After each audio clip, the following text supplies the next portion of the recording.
तो कहानी की शुरुआत में हमारा मेन कैरेक्टर लीफन बोल रहा होता है कि मुझे याद है जब मैं 20 साल का था तो पहली बार चूजो सिटी अपनी गर्लफ्रेंड बुसवान के पेरेंट्स से हमारी शादी की बात करने आया था। लेकिन जिसे मैंने अपना सब कुछ समझा उसी ने मेरे पेट पे छुरा घोप दिया। मेरी गर्लफ्रेंड ने दूसरे अमीर लड़के के साथ मिलकर मुझे मारा और वो कमी ने उनमें तो थोड़ी सी भी दया नहीं थी। उन्होंने मुझे मारा और साथ ही साथ रेप करने के जुर्म में मुझे 10 साल की जेल करवा दी, जो कि मैंने कभी किया ही नहीं। और मेरे फादर जो कि उस समय पे खुद भी बीमार थे, उन्होंने अपना इलाज न करवा के मुझे छुड़वाने के लिए उन कमीनों को अपनी सारी प्रॉपर्टी दे दी कि वो कंप्लेंट वापस ले ले। लेकिन उन कमीनों ने प्रॉपर्टी लेने के बाद भी कंप्लेंट वापस नहीं ली। और जब मैं 10 साल बाद जेल से बाहर निकला तो मुझे पता चला कि मेरे फादर की डेथ हो गई है, जिसके कारण मैं रास्तों पे रहता और भीख मांग कर खाना खाता। मेरी लाइफ एक कुत्ते जैसी हो गई थी जो कि बस अपनी लाइफ जी रहा है जिसका कोई मकसद नहीं। और इसी तरह कुछ सालों बाद मेरी मौत हो गई और फिर मैंने इमोर्टल वर्ल्ड में जन्म लिया, जहाँ पे मैंने 10,000 साल तक कल्टिवेट किया, जिससे मैंने अपनी बॉडी को एक इमोर्टल सुप्रीम बॉडी में बदल लिया। मैं इतना पावरफुल बना कि गॉड की भी हिम्मत नहीं होती थी कि वो मुझसे आगे फाइट करे। और इसी तरह मैं बना इमोर्टल सुप्रीम गॉड ली ताइस्वान। लेकिन वो कहते हैं ना, बड़ी कामयाबी के साथ बड़े दुश्मन भी आते हैं। मेरे साथ भी कुछ ऐसा ही हुआ। मेरी पावर्स को पाने के लिए एम्परर किन, ब्लू सीजन, जिनको डीमन, ये तीनों जो कि सुप्रीम लेवल के गॉड कहलाते हैं, वो मुझसे मेरी हेवनली बुक को लेने आते हैं। लेकिन जब मुझे लगा कि मैं इन तीनों को एक साथ नहीं हरा सकता तो मैंने अपने आप को डिस्ट्रॉय कर लिया, जिससे मेरे साथ उन तीनों की ही मौत हो गई। और फिर मैं अर्थ पे वापस रीबर्न हुआ अपनी पुरानी बॉडी में, जब मैं 20 साल का हुआ करता था। और ये मेरी हेवनली बुक की वजह से हुआ। और अभी फिलहाल मैं ट्रेन में हूँ जो कि चूजो सिटी जा रही है। फिर लीफेन को याद आता है कि वो उस टाइमलाइन में वापस आ गया है जब वो पहली बार चूजो सिटी अपनी गर्लफ्रेंड के पेरेंट्स से उसकी शादी की बात करने गया था। लीफेन डिसाइड करता है कि अब वो पहले की तरह गलती नहीं करेगा और वो उन सभी लोगों से बदला लेगा जिसकी वजह से उसके और उसके फादर की मौत हुई। फिर हम देखते हैं कि ट्रेन चूजो सिटी के स्टेशन पर आ गई होती है। लीफेन अपना सामान लेके टैक्सी में बैठ जाता है। जैसे ही वो टैक्सी में बैठा है तो उसके फोन पर कॉल आता है जो कि वुसुआंग का होता है। वुसुआंग कॉल पे चिल्ला रही होती है कि लीफेन तुम कहाँ मर गए, पार्टी शुरू हुए आधे घंटे से भी ज्यादा हो गया है, क्या तुम यहाँ आना भी चाहते हो? मुझे तो समझ नहीं आता कि मेरा बॉयफ्रेंड इतना ज्यादा केयरलेस कैसे हो सकता है, क्या तुम मेरी बात सुन भी रहे हो? हम देखते हैं कि लीफेन कॉल को काट देता है और वो सोच रहा होता है कि पिछली बार इस लड़की की वजह से मेरी पूरी लाइफ बर्बाद हो गई थी, मेरी इसके साथ मैरिज फिक्स हो गई थी, लेकिन इसने मुझे धोखा दे दिया। इसने अपने बॉयफ्रेंड के साथ मिलकर मुझे मारा और मुझे रेप करने के जुर्म में 10 साल की जेल करवा दी, इससे मेरी पूरी लाइफ बर्बाद हो गई। लेकिन इस बार मैं गलती नहीं करूंगा। अब मैं बताऊंगा कि क्या फर्क होता है जब आप एक इमोर्टल सुप्रीम कोर्ट से पंगा लेते हैं। फिर हम देखते हैं कि लीफेन जिस टैक्सी में बैठा था ना, उस टैक्सी से आके एक कार टकराती है। ड्राइवर कार को स्टॉप करता है और पीछे मुड़कर कहता है कि सर आप ठीक है ना?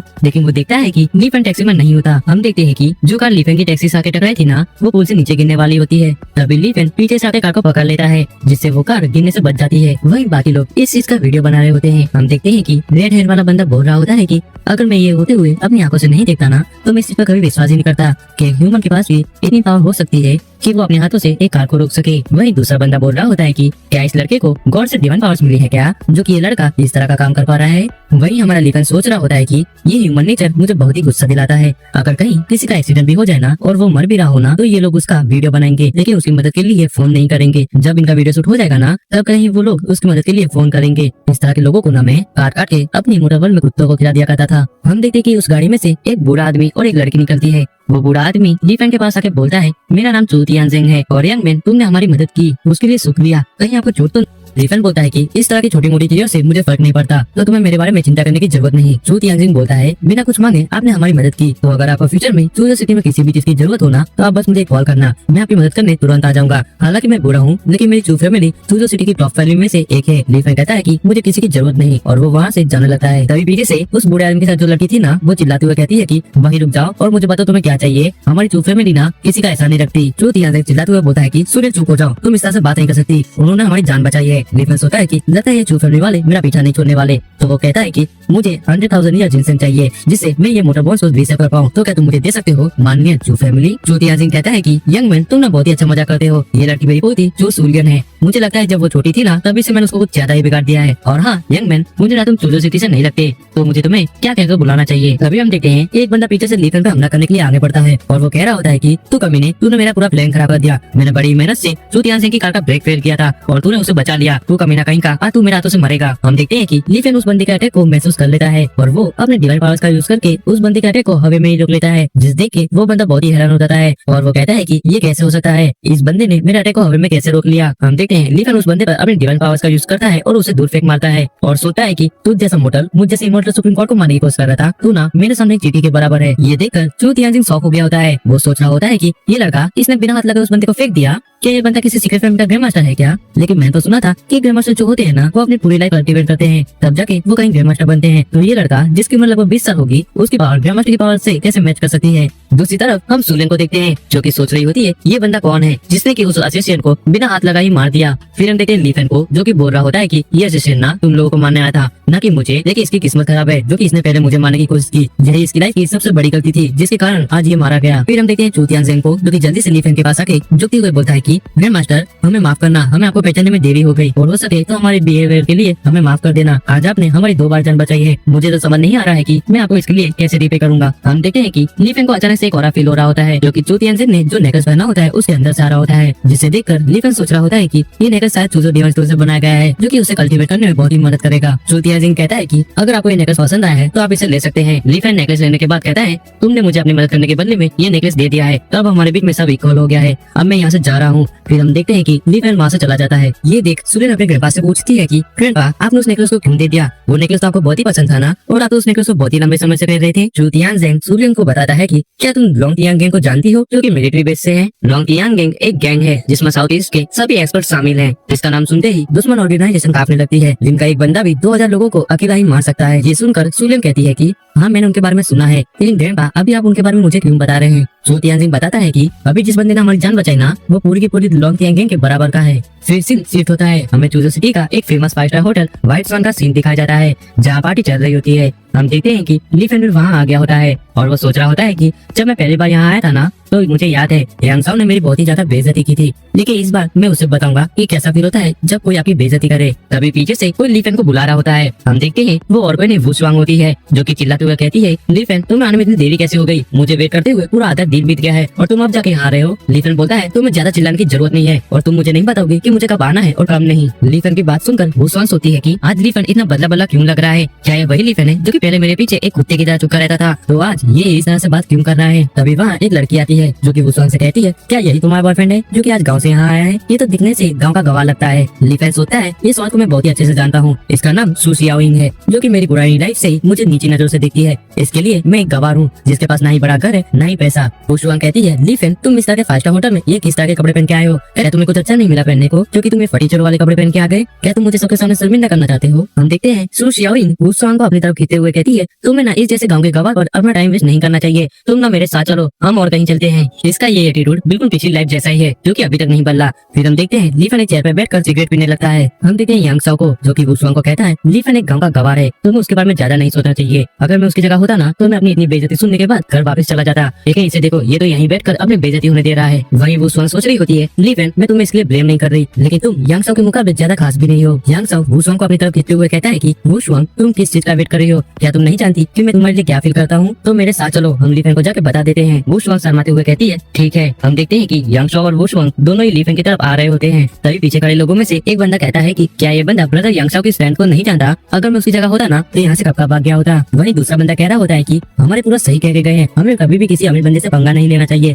वहीं इस बंदे को देखो, जो कि दिखने में ही गांव का गवाह लगता है, और वो ब्रदर यांग साओ से पंगा ले रहा है। वहीं लीफन सोच रहा होता है कि फाइनली अब ये स्टार्ट होगा, मैं कब से इसी चीज का तो वेट कर रहा था। यांग साओ अपना हाथ बढ़ाते हुए बोलता है कि क्या तुम लीफन हो, तुमसे मिलकर अच्छा लगा। हम देखते हैं कि लीफन यांग साओ से हाथ नहीं मिलाता और बोलता है मैं ना सिर्फ अपने दोस्तों से ही हाथ मिलाता हूँ, और तुम इतनी क्वालिफाइड नहीं हो कि तुम मेरे दोस्त बन सको। ये सुन यांग साओ चिढ़ते हुए बोलता है तू सारे गाँव का गवार, मैं ना तुझसे पहले बहुत ही अच्छे से बात कर रहा था, लेकिन वो कहते हैं ना जिसकी जितनी औकात होती है उसे उतनी इज्जत दी जाती है। क्या तू मेरे हाथों से मरना चाहता है? वही हम देखते हैं वुशवांग को, जो कि चिल्लाते हुए बोलती है लीफन तुम्हें ना यांग साओ से माफी मांग लेनी चाहिए। यांग साओ ना ट्रेनिंग डिपार्टमेंट का वाइस प्रेसिडेंट है, जहाँ तुम फ्यूचर में काम करने वाले हो, तो तुम्हें उससे अच्छा रिलेशन रखना चाहिए। हम देखते हैं सू शियाओइंग को, जो कि कह रही होती है कि मुझे तो समझ नहीं आ रहा कि वुशवांग ने इस जैसे गवार को अपना बॉयफ्रेंड क्यों बना रखा है, मतलब देखो ना इसके कपड़े भी कितने गवारों वाले हैं। फिर हम एक नई लड़की को देखते हैं, जो कि बोल रही होती है यांग साओ और शियाओइंग का बॉयफ्रेंड ये दोनों ही लीफन से 100 टाइम्स ज्यादा बेटर है। यांग साओ बोलता है तुमने सुना ना यहाँ कोई भी तुम्हें देखना नहीं चाहता, तो तुम ना यहाँ से अपने गाँव वापस चले जाओ और वुशवांग को भूल जाओ, क्योंकि तुम उसके लायक नहीं। तभी हम देखते हैं कि वहाँ पे एक और नया बंदा आ रहा होता है, जो कि लीफन से कहता है कि लीफन मैं ट्रेनिंग डिपार्टमेंट का प्रेसिडेंट हूँ, और अगर तुम्हें ट्रेनिंग डिपार्टमेंट में काम करना है ना तो तुम्हें यांग साओ से माफी मांगनी पड़ेगी, और तुम ना उस चेयर से उठ जाओ, तुम वहाँ बैठने के लायक नहीं हो। प्रेसिडेंट माँ आप कह रहे हैं कि मैं यहाँ बैठने के लायक नहीं हूँ, तो क्या यांग साओ यहाँ बैठने के लायक है क्या? क्या तुम जैसा गरीब जिसकी तो इस 5 स्टार होटल में खाना खाने तक की औकात नहीं है, वही मेरे पास इस होटल के कुछ शेयर्स हैं, तो तुम्हें क्या लगता है क्या मैं उस चेयर पर बैठने के लायक नहीं हूँ? ये सुनकर ली फैन सोचता है कि यांगसो तुमने गलत बंदे से पंगा ले रहे हो, तुम नहीं जानते कि आखिरकार मैं कौन हूँ, लगता है मुझे अपना थोड़ा रुतबा दिखाना ही पड़ेगा। फिर ली फैन चेयर पर मैजिक स्पेल कर देता है और यांगसो से कहता है अगर तुम यहाँ बैठना चाहते हो तो मैं तुम्हें नहीं रोकूंगा और आशा करता हूँ कि तुम्हें यहाँ बैठने का रिग्रेट फील नहीं होगा। लगता है तुम्हें तुम्हारी जगह पता चल गई है। फिर यांगसो चेयर पर जाके बैठ जाता है। जैसे वो चेयर पर बैठता है तो उसे कुछ अजीब सा महसूस होता है। वो देखता है कि उसके पीछे आग लग गई होती है। ये देखकर वुशवांग आग को बुझाने आती है, लेकिन हम देखते हैं कि वुशवांग के स्कर्ट में भी आग लग जाती है। वो चिल्ला रही होती है कि जल्दी से कोई पानी लेकर आओ। हम देखते हैं कि एक बंदा जो कि जल्दी से पानी लेकर आता है और वो यांगसो और वुशवांग दोनों के ऊपर ही पानी फेंक देता है, जिससे आग बुझ जाती है। यांगसो सोच रहा होता है कि आगे मेरे बैठने से चेयर पे आग कैसे लग गई। फिर हम देखते हैं कि ऊपर जो लैंप होता है वो सेक करने लगता है और अगले ही पल वो नीचे गिर जाता है, जिससे यांगसो को थोड़ी चोट लग जाती है। फिर हम देखते हैं यांगसो के बंदों को जो कि यांगसो को उठाते हुए कहते हैं कि जल्दी करो, हमें ब्रदर यांगसो को हॉस्पिटल ले जाना पड़ेगा। अगर ब्रदर यांगसो को कुछ हो गया ना तो हमारे लिए अच्छा नहीं होगा। फिर वो यांगसो को लेके कार की तरफ बढ़ रहे होते हैं। जैसे वो कार में बैठते हैं तो उनकी कार में आग लग जाती है। वहाँ खड़े सभी लोग चिल्ला रहे होते हैं कि जल्दी से वहाँ से हट जाओ, कार में आग लग चुकी है। ये देखकर ली फैन सोच रहा होता है कि तुम चीटिया, तुम ना मुझे बहुत ही अच्छे से एंटरटेन कर रहे हो, तो तुम अपना रोल इसी तरह निभाते रहो और तुम्हें मेरा टेंशन भी मिलेगा। फिर हम देखते हैं वुशवांग को जो कि ली फैन के पास आके कहती है कि ली फैन आज बहुत ही ज्यादा लेट हो गया है और कल हमारा मैरिज प्रपोजल है, तो तुम्हें घर जाके आराम करना चाहिए। ली फैन सोच रहा होता है कि ये कुतिया ये अभी भी मुझसे शादी करना चाहती है, ये अपना रोल बहुत ही अच्छे से निभा रही है, ये दिखा रही है कि इसको मुझसे शादी करनी है, लेकिन असल में इसको मुझसे शादी नहीं करनी। चलो देखते हैं कि अब ये कल क्या नाटक करने वाली है। फिर ली फैन वहाँ से जाते हुए सोचता है यांगसो मेरे छोटे से मोटल, आज तो मैंने बस तुम्हारे साथ एक छोटा सा खेल खेला है और ये तो खेल की शुरुआत है। तुमने जो मुझे दर्द दिया है ना उसके सामने तो ये कुछ भी नहीं। और मेरी चीटियां कल का मैरिज प्रपोजल बहुत ही इंटरेस्टिंग होना चाहिए, बदले में मैं तुम्हें इतना दुख दूंगा कि तुम किसी चीटी को भी मारने की गलती नहीं करोगे। फिर हम देखते हैं वुशवांग को जो कि सोच रही होती है कि ली फैन इतनी दूर से मुझसे मिलने आया था और मैंने ली फैन से इस तरह से बात की। चलो छोड़ो, वैसे भी हम दोनों एक दूसरे के लिए नहीं बने, मुझे मेरा मकसद नहीं भूलना चाहिए। फिर हम देखते हैं सो सियाओइंग को जो कि वुशवांग को कहती है कि तुम्हें ना उस गांव के गवार को भूल जाना चाहिए, वो और तुम एक दूसरे के नहीं बने हो, तुम्हें ना यांगसो को अपना बॉयफ्रेंड बनाना चाहिए। वैसे मेरा बॉयफ्रेंड इंपीरियल क्लब में काम करता है, वो वहाँ मैनेजर की पोस्ट पर है। उसने मुझे बताया था कि वहाँ पर एक रूम खाली है, तो चलो हम वहाँ पर घूमने चलते हैं, जिससे तुम्हारा मूड भी अच्छा हो जाएगा। तो तुम पहले घर जाकर अपने कपड़े बदल लो, फिर हम वहाँ चलते हैं। फिर हम देखते हैं ली फैन को जो कि होटल से बाहर आ गया होता है। तभी उसके फोन पर एक कॉल आती है जो कि सुलियन की होती है। सुलियन कॉल पर कह रही होती है मिस्टर ली फैन अभी आप कहाँ हैं? मैं ये सवाल इसलिए पूछ रही हूँ क्योंकि आप अभी अभी क्यूजो सिटी आए हैं, तो मुझे लगा कि अभी आपको रहने के लिए कोई अच्छी जगह नहीं मिली होगी। मेरे ग्रैंडपा ने मुझे आपको शहर घुमाने को कहा है, तो अगर आपको जगह की जरूरत हो तो मुझे बताइए, मैं आपकी हेल्प करूंगी। ली फैन बोलता है माननीय चू फैमिली, मैं आपकी बातों की रिस्पेक्ट करता हूँ, तो ये महान आदमी अभी चूजो सिटी के मेन चौराहे पर है, तो आप यहीं आके मुझे ले जा सकते हैं। इतना कह के वो कॉल काट देता है। तभी वहाँ एक लड़की आती है जो कि ली फैन से कहती है मिस्टर क्या आप कुछ फूल खरीदना चाहते हैं? फिर हम देखते हैं उस लड़की को जो कि सोच रही होती है कि बहुत समय हो गया है, मुझे कुछ अच्छा खाए, आज मैं इस बंदे को मस्त स्वाद अनुसार मसाले लगाकर खाने वाली हूँ। वो ली फैन से कहती है यंग मैन, मुझे लगता है कि तुम्हें रहने के लिए कोई जगह चाहिए, मैं मेरे घर में अकेली रहती हूँ, तो क्या तुम मेरे घर चलना पसंद करोगे? ली फैन बोलता है ये मूर्ख छोटी चुड़ैल अपनी छवि सुधार, तुझमें इस महान इमोर्टल गॉड को बर्दाश्त करने की ताकत नहीं, तो तू और कहीं जा और किसी दूसरे तुच्छ प्राणियों को खा और मेरे सामने से हट जा, अभी मुझे कुछ काम निपटाने हैं। वो लड़की ये सुन हैरान हो जाती है और वो कहती है ये तुम क्या कह रहे हो? ली फैन बोलता है ओहो क्या ये चुड़ैल मेरे साथ खेल खेलना चाहती है, लेकिन इसमें इतनी पावर्स नहीं है कि ये मुझ जैसे इमोर्टल गॉड को मारने की कोशिश कर सके, तो तू किसी तुच्छ प्राणी को मारने की कोशिश कर और उन्हें खा, मेरे सामने से हट जा वरना तू मेरे हाथों से मारी जाएगी। अच्छा तो तुम मेरी पावर्स को देख सकते हो, शानदार, लेकिन आज मैं तुम्हें यहाँ से इतनी आसानी से नहीं जाने दूंगी। फिर हम देखते हैं उस चुड़ैल को जो कि अपनी पावर्स का इस्तेमाल करके ली फैन की पावर्स को अपने अंदर खींच रही होती है। तभी उसे कुछ अजीब सा महसूस होता है और वो अपने घुटनों पर आ जाती है। वो कहती है कि इतनी ज्यादा एनर्जी का प्रेशर, क्या ये एनर्जी इस लड़के के अंदर आ रही है? ये एनर्जी बहुत ही ज्यादा है, मैं इस एनर्जी को नहीं संभाल सकती, लगता है मैं अभी यहीं फट जाऊंगी। फिर वो महसूस करती है कि उसकी कल्टीवेशन पावर एक ही झटके में गायब हो जाती है। वो रोता हुआ चेहरा बनाकर कहती है कि आखिरकार तुम कौन हो जिसने कि मेरी आज तक की सारी मेहनत को बर्बाद कर दिया, तुमने मुझसे मेरी कल्टीवेशन पावर्स को छीन लिया। ली फैन अपनी पावर्स को दिखाते हुए कहता है कि हे मूर्ख चुड़ैल, मैं तुझसे पहले कहा था कि मेरे रास्ते से हट जा, मुझे कुछ काम निपटाने हैं, लेकिन तुझ जैसी मूर्ख चुड़ैल जिसमें थोड़ा सा भी दिमाग नहीं, जो कि एक गॉड को नहीं पहचान सकी और मुझे फाइट के लिए चैलेंज देने लगी, कितनी मूर्ख है तू, तो चलो अब मैं तुझे खत्म कर देता हूँ, तुझसे बात कर मेरा समय बर्बाद हो रहा है। वो चुड़ैल गिड़गिड़ाने लगती है मुझे माफ कर दो, मुझे जाने दो, मैं गलत थी, मैं तुम्हारे रास्ते में कभी नहीं आऊंगी, प्लीज मुझे मारना मत। तभी वहाँ एक टैक्सी ड्राइवर चिल्लाते हुए कहता है कि ओए गधे, तू क्या करने की कोशिश कर रहा है? उस मासूम जवान लड़की को जाने दे, उसे पैसा करना बंद कर, आज ना मेरा मूड अच्छा है, वरना तेरे चेहरे पर इतना मारता कि तेरा चेहरा लाल टमाटर की तरह लाल हो जाता। फिर वो ड्राइवर उस चुड़ैल से कहता है कि मिस आप ना मेरी कार में बैठ जाइए, मैं आपको आपके घर छोड़ दूंगा। फिर वो चुड़ैल जल्दी से भागते हुए कार में बैठ जाती है। फिर कार वहाँ से जाने लगती है। वही हमारा ली फैन सोच रहा होता है कि हाँ तो मैंने इस छोटी सी चुड़ैल को जाने दिया, लेकिन मैंने उसकी पावर्स को छीन लिया, लेकिन मुझे लगता है अभी भी उसमें थोड़ी पावर्स बची है, अगर वो मेरे रास्ते में दोबारा आई तो पक्का वो मेरे हाथों से मारी जाएगी। फिर हम देखते हैं उस चुड़ैल को जो कि सोच रही होती है कि आज तो मैं मन नहीं वाली थी, वो तो अच्छा हुआ टैक्सी ड्राइवर वहाँ आ गया। फिर हम देखते हैं उस टैक्सी ड्राइवर को जो कि कह रहा होता है, मिस क्या आप ठीक हैं? मैंने अभी नोटिस किया कि आपकी फूलों की टोकरी वहीं गिर गई है, तो आप एक फूल बेचने वाली हैं जो कि फूल बेचकर पैसे कमाती हैं। चुड़ैल कहती है, हाँ मैंने ना अपने घर के पीछे कई तरह के सुंदर फूल लगाए हैं जिन्हें मैं बेचकर पैसे कमाती हूँ। फिर हम देखते हैं कि चुड़ैल एक तरह स्माइल देते हुए कहती है कि तो क्या आप मुझसे कुछ फूल खरीदना चाहते हैं क्या? मेरा घर ना सिनसान माउंटेन के पीछे है, तो आप सीधा वहीं चलिए। और वो मनी मन सोच रही होती है कि उस आदमी ने मेरी पावर्स को छीन लिया, लेकिन वो तो अच्छा हुआ कि वो मेरी सारी पावर्स को नहीं छीन पाया, और अब मुझे पावर्स को वापस पाने के लिए थोड़ी लाइफ फोर्स की जरूरत है। तो अब समय हो गया है कि मैं लाइफ फोर्स इकट्ठा करूं, जो कि मैं पहले इस ड्राइवर को मारने से लूंगी। फिर हम देते हैं ड्राइवर को जो कि सोच रहा होता है कि शिनचाओ माउंटेन ये तो कोई सुंगेरा सुंगेरा लगता है। फिर सीन शिफ्ट होता है, हम देखते हैं लीफेन को जिसके पास एक लग्जरी कार आके रुकती है। हम देखते हैं उस कार में से कोई बाहर निकल रहा होता है जो कि सूलियन होती है। वो लीफेन से कहती है, मिस्टर ली देखिए हम एक बार फिर से मिल गए, आपको ये कार कैसी लगी? ये लैम्बोर्गिनी डियाब्लो है, क्या आप एक राइड लेना पसंद करेंगे? लीफेन कहता है, ओह ये तो मिस सूलियन है, आपकी कार तो बहुत ही ज्यादा प्यारी है, और मैं आपको आपके दादाजी के प्रति थैंक्स कहना चाहता हूँ कि उन्होंने मेरे लिए रहने का इंतजाम किया। फिर हम देखते हैं वो दोनों कार में बैठ गए होते हैं। सूलियन पूछती है कि मिस्टर ली मेरे आने से पहले वो दोनों कौन थे? कहीं वो आपको परेशान तो नहीं कर रहे थे ना? अगर आप चाहो तो मैं उनको सबक सिखा सकती हूँ। लीफन कहता है, कोई जरूरत नहीं, इन छोटी मोटी बातों से मुझे फर्क नहीं पड़ता, और कुछ लोग पागल होते हैं जो कि खुद बड़ी मुसीबत मोल लेते हैं। अब उस ड्राइवर के साथ जो भी होगा उसका वो खुद ही जिम्मेदार होगा। सूलियन कहती है, क्या ड्राइवर खुद ही जिम्मेदार होगा? इससे आपका मतलब क्या है? तभी उस टैक्सी ड्राइवर की कार का एक्सीडेंट हो जाता है, और हम देखते हैं कि वो चुड़ैल उस ड्राइवर को खा रही होती है, जिसे देखकर सूलियन घबरा गई होती है। वो लीफन से पूछती है कि वो लड़की आखिर वहाँ क्या कर रही है? लीफन बताता है कि वो लड़की एक चुड़ैल है जो कि अपना खाना खा रही है, इसमें बताने लायक ज्यादा कुछ नहीं। इस दुनिया में ऐसी कई असाधारण चीजें हैं मिस सूलियन, आपको चिंता करने की जरूरत नहीं। मेरे जैसे गौर के सामने ये तो बस एक चींटी बराबर है, तो आपको चिंता करने की जरूरत नहीं। ये सुन सूलियन सोचती है, क्या ये मिस्टर डी क्या कह रहे हैं? डरो मत, लेकिन आखिरकार मैं क्यों ना डरूं? वो लड़की एक चुड़ैल है जिसने कि एक इंसान को खा लिया, और मिस्टर डी कह रहे हैं कि डरो मत, लेकिन आखिरकार मिस्टर डी को इस बारे में कैसे पता था? क्या मिस्टर डी इन चीजों के बारे में जानते हैं क्या? फिर हमें आधे घंटे बाद का सीन दिखाया जाता है जहाँ पे वो इंपीरियल क्लब के बाहर आ गए होते हैं।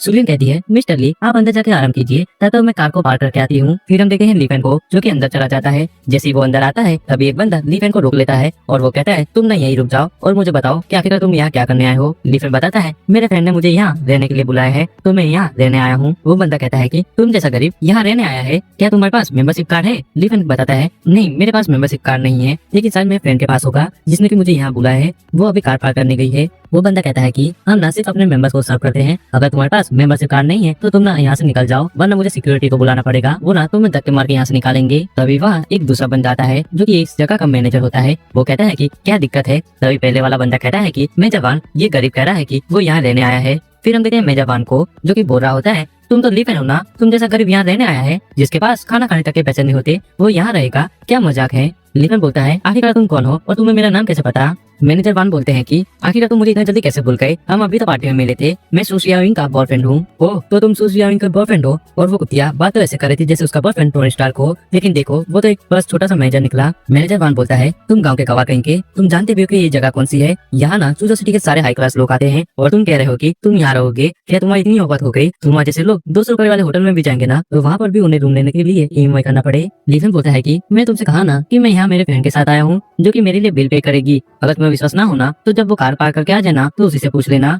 मैनेजर वान बोलता है कि तुम्हारे जैसा गरीब का दोस्त भी गरीब ही होगा, अब दोनों गरीब मिलके यहाँ बार्गेनिंग करेंगे कि हम एक रूम दे दो। तभी वहाँ वो शुआंग और सुशियाविंग आ जाती है। वो शुआंग लीफेन को देखकर कहती है कि आखिरकार लीफेन यहाँ क्या कर रहा है? मैनेजर वान वो शुआंग से कहता है कि ये मुझसे कह रहा था कि ये यहाँ रहने आया है और इसके लिए इसका फ्रेंड यहाँ का बिल पे करेगा, ये कितना फनी है ना? ये सुन वो शुआंग कहती है, लीफेन तुम यहाँ क्या करने आए हो? तुम क्या मुझे शर्मिंदा करना चाहते हो? तुम्हें आखिरकार पता भी है कि ये जगह कौन सी है? लीफेन बोल रहा होता है कि तुम लोगों ने सुना नहीं क्या? मैंने क्या कहा? मैंने कहा ना यहाँ मेरी फ्रेंड मुझे लेके आई है और वही मेरे लिए यहाँ का बिल पे करेगी। वो शुआंग कहती है कि लीफेन तुम ना अपनी बड़ाई दिखाना बंद करो, मुझे पता है कि तुम्हारा ऐसा कोई भी फ्रेंड नहीं है जो कि तुम्हारे लिए यहाँ का बिल पे कर सके। तुम ना यहाँ इसलिए आए हो कि तुम्हें मेरा अटेंशन मिल सके। तुमने ना आज मुझे बहुत ही ज्यादा शर्मिंदा किया है, तुम क्या थोड़ी देर मुझे अकेला नहीं छोड़ सकते? लीफेन कहता है कि तुम कहना चाहती हो कि मैं तुम्हारा पीछा कर रहा हूँ, और जो तुम यंगसाओ के पीछे फिरती हो उसका क्या? वो शुआंग कहती है, मैं उसके साथ क्या करती हूँ और क्या नहीं उससे तुम्हें लेना देना नहीं होना चाहिए, तो तुम ये बकवास करना बंद करो। लीफेन कहता है, तुम लोगों को जो समझना है तुम लोग वो समझो, लेकिन आज मैं यही रहने वाला हूँ। वुशुआंग कहती है क्या ऐसा है, तो फिर मुझे भी देखना है कि तुम यहाँ रहने के लिए क्वालिफाइड हो भी या नहीं। तभी वहाँ सुलियन आ जाती है और वो कहती है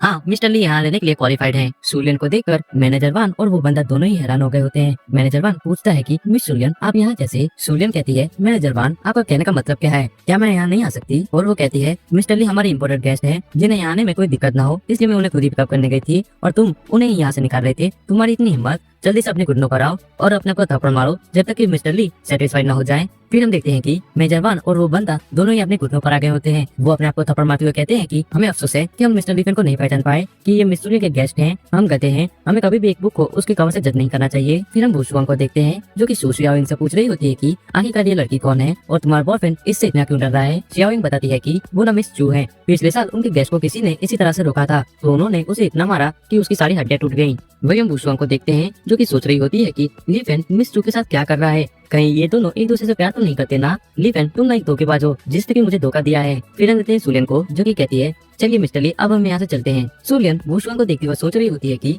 ये लड़की अंधी है क्या जो कि इसने मिस्टर ली जैसे इंसान को जो कि अपने आप में ही एक हीरा है उन्हें छोड़ दिया। चलो छोड़ो मुझे क्या, इसमें तो उसी का नुकसान है ना। फिर वो लिफ्ट से वहाँ से चले जाते हैं। वही वुशुआंग सोच रही होती है कि लीफेन तुम ना बस वेट करो, अभी ना मिस चू तुम्हारे साथ खेल रही हैं, लेकिन जब वो तुम्हें छोड़ देंगी ना तब तुम रोते हुए मेरे पास वापस आओगे। फिर हम देखते हैं लीफेन और सुलियन दोनों ही कमरे में आ गए होते हैं। सुलियन लीफेन से कहती है कि मिस्टर ली मैं ना आपकी डिसाइपल बनना चाहती हूँ, इसके लिए मैंने आपके अकाउंट में पैसे भेज दिए हैं, उन्हें मेरी तरफ से एक सम्मान की तरह देखिएगा। लीफेन कहता है कि तुम्हारे अंदर इतना पोटेंशियल नहीं है कि तुम मेरी डिसाइपल बन सको। सुलियन कहती है मिस्टर ली अगर आप मुझे अपने डिसाइपल के रूप में एक्सेप्ट करेंगे ना तो मैं आपके लिए कुछ भी कर सकती हूँ। और वो मनी मन सोच रही होती है कि कल्टीवेशन वो है जो कि मैं बहुत ही लंबे समय से करना चाहती थी और अब जब मेरे सामने एक ग्रैंड मास्टर है तो मैं ये मौका अपने हाथों से नहीं जाने दे सकती, चाहे मुझे इसके लिए कुछ भी करना पड़े। लीफेन कहता है मिस चू आप ये सब क्या कर रही हैं, ये सब करने की आपको बिल्कुल भी जरूरत नहीं, मैं ना आपको अपना डिसाइपल बनने के लिए रेडी हूँ, आपको उसके लिए ये सब करने की बिल्कुल भी जरूरत नहीं। ये सुन सुलियन कहती है मास्टर आप ना बहुत ही अच्छे हैं। लीफेन कहता है तुम्हें ना मुझे मास्टर कहने की बिल्कुल भी जरूरत नहीं, तुम अब से मुझे टीचर कहोगी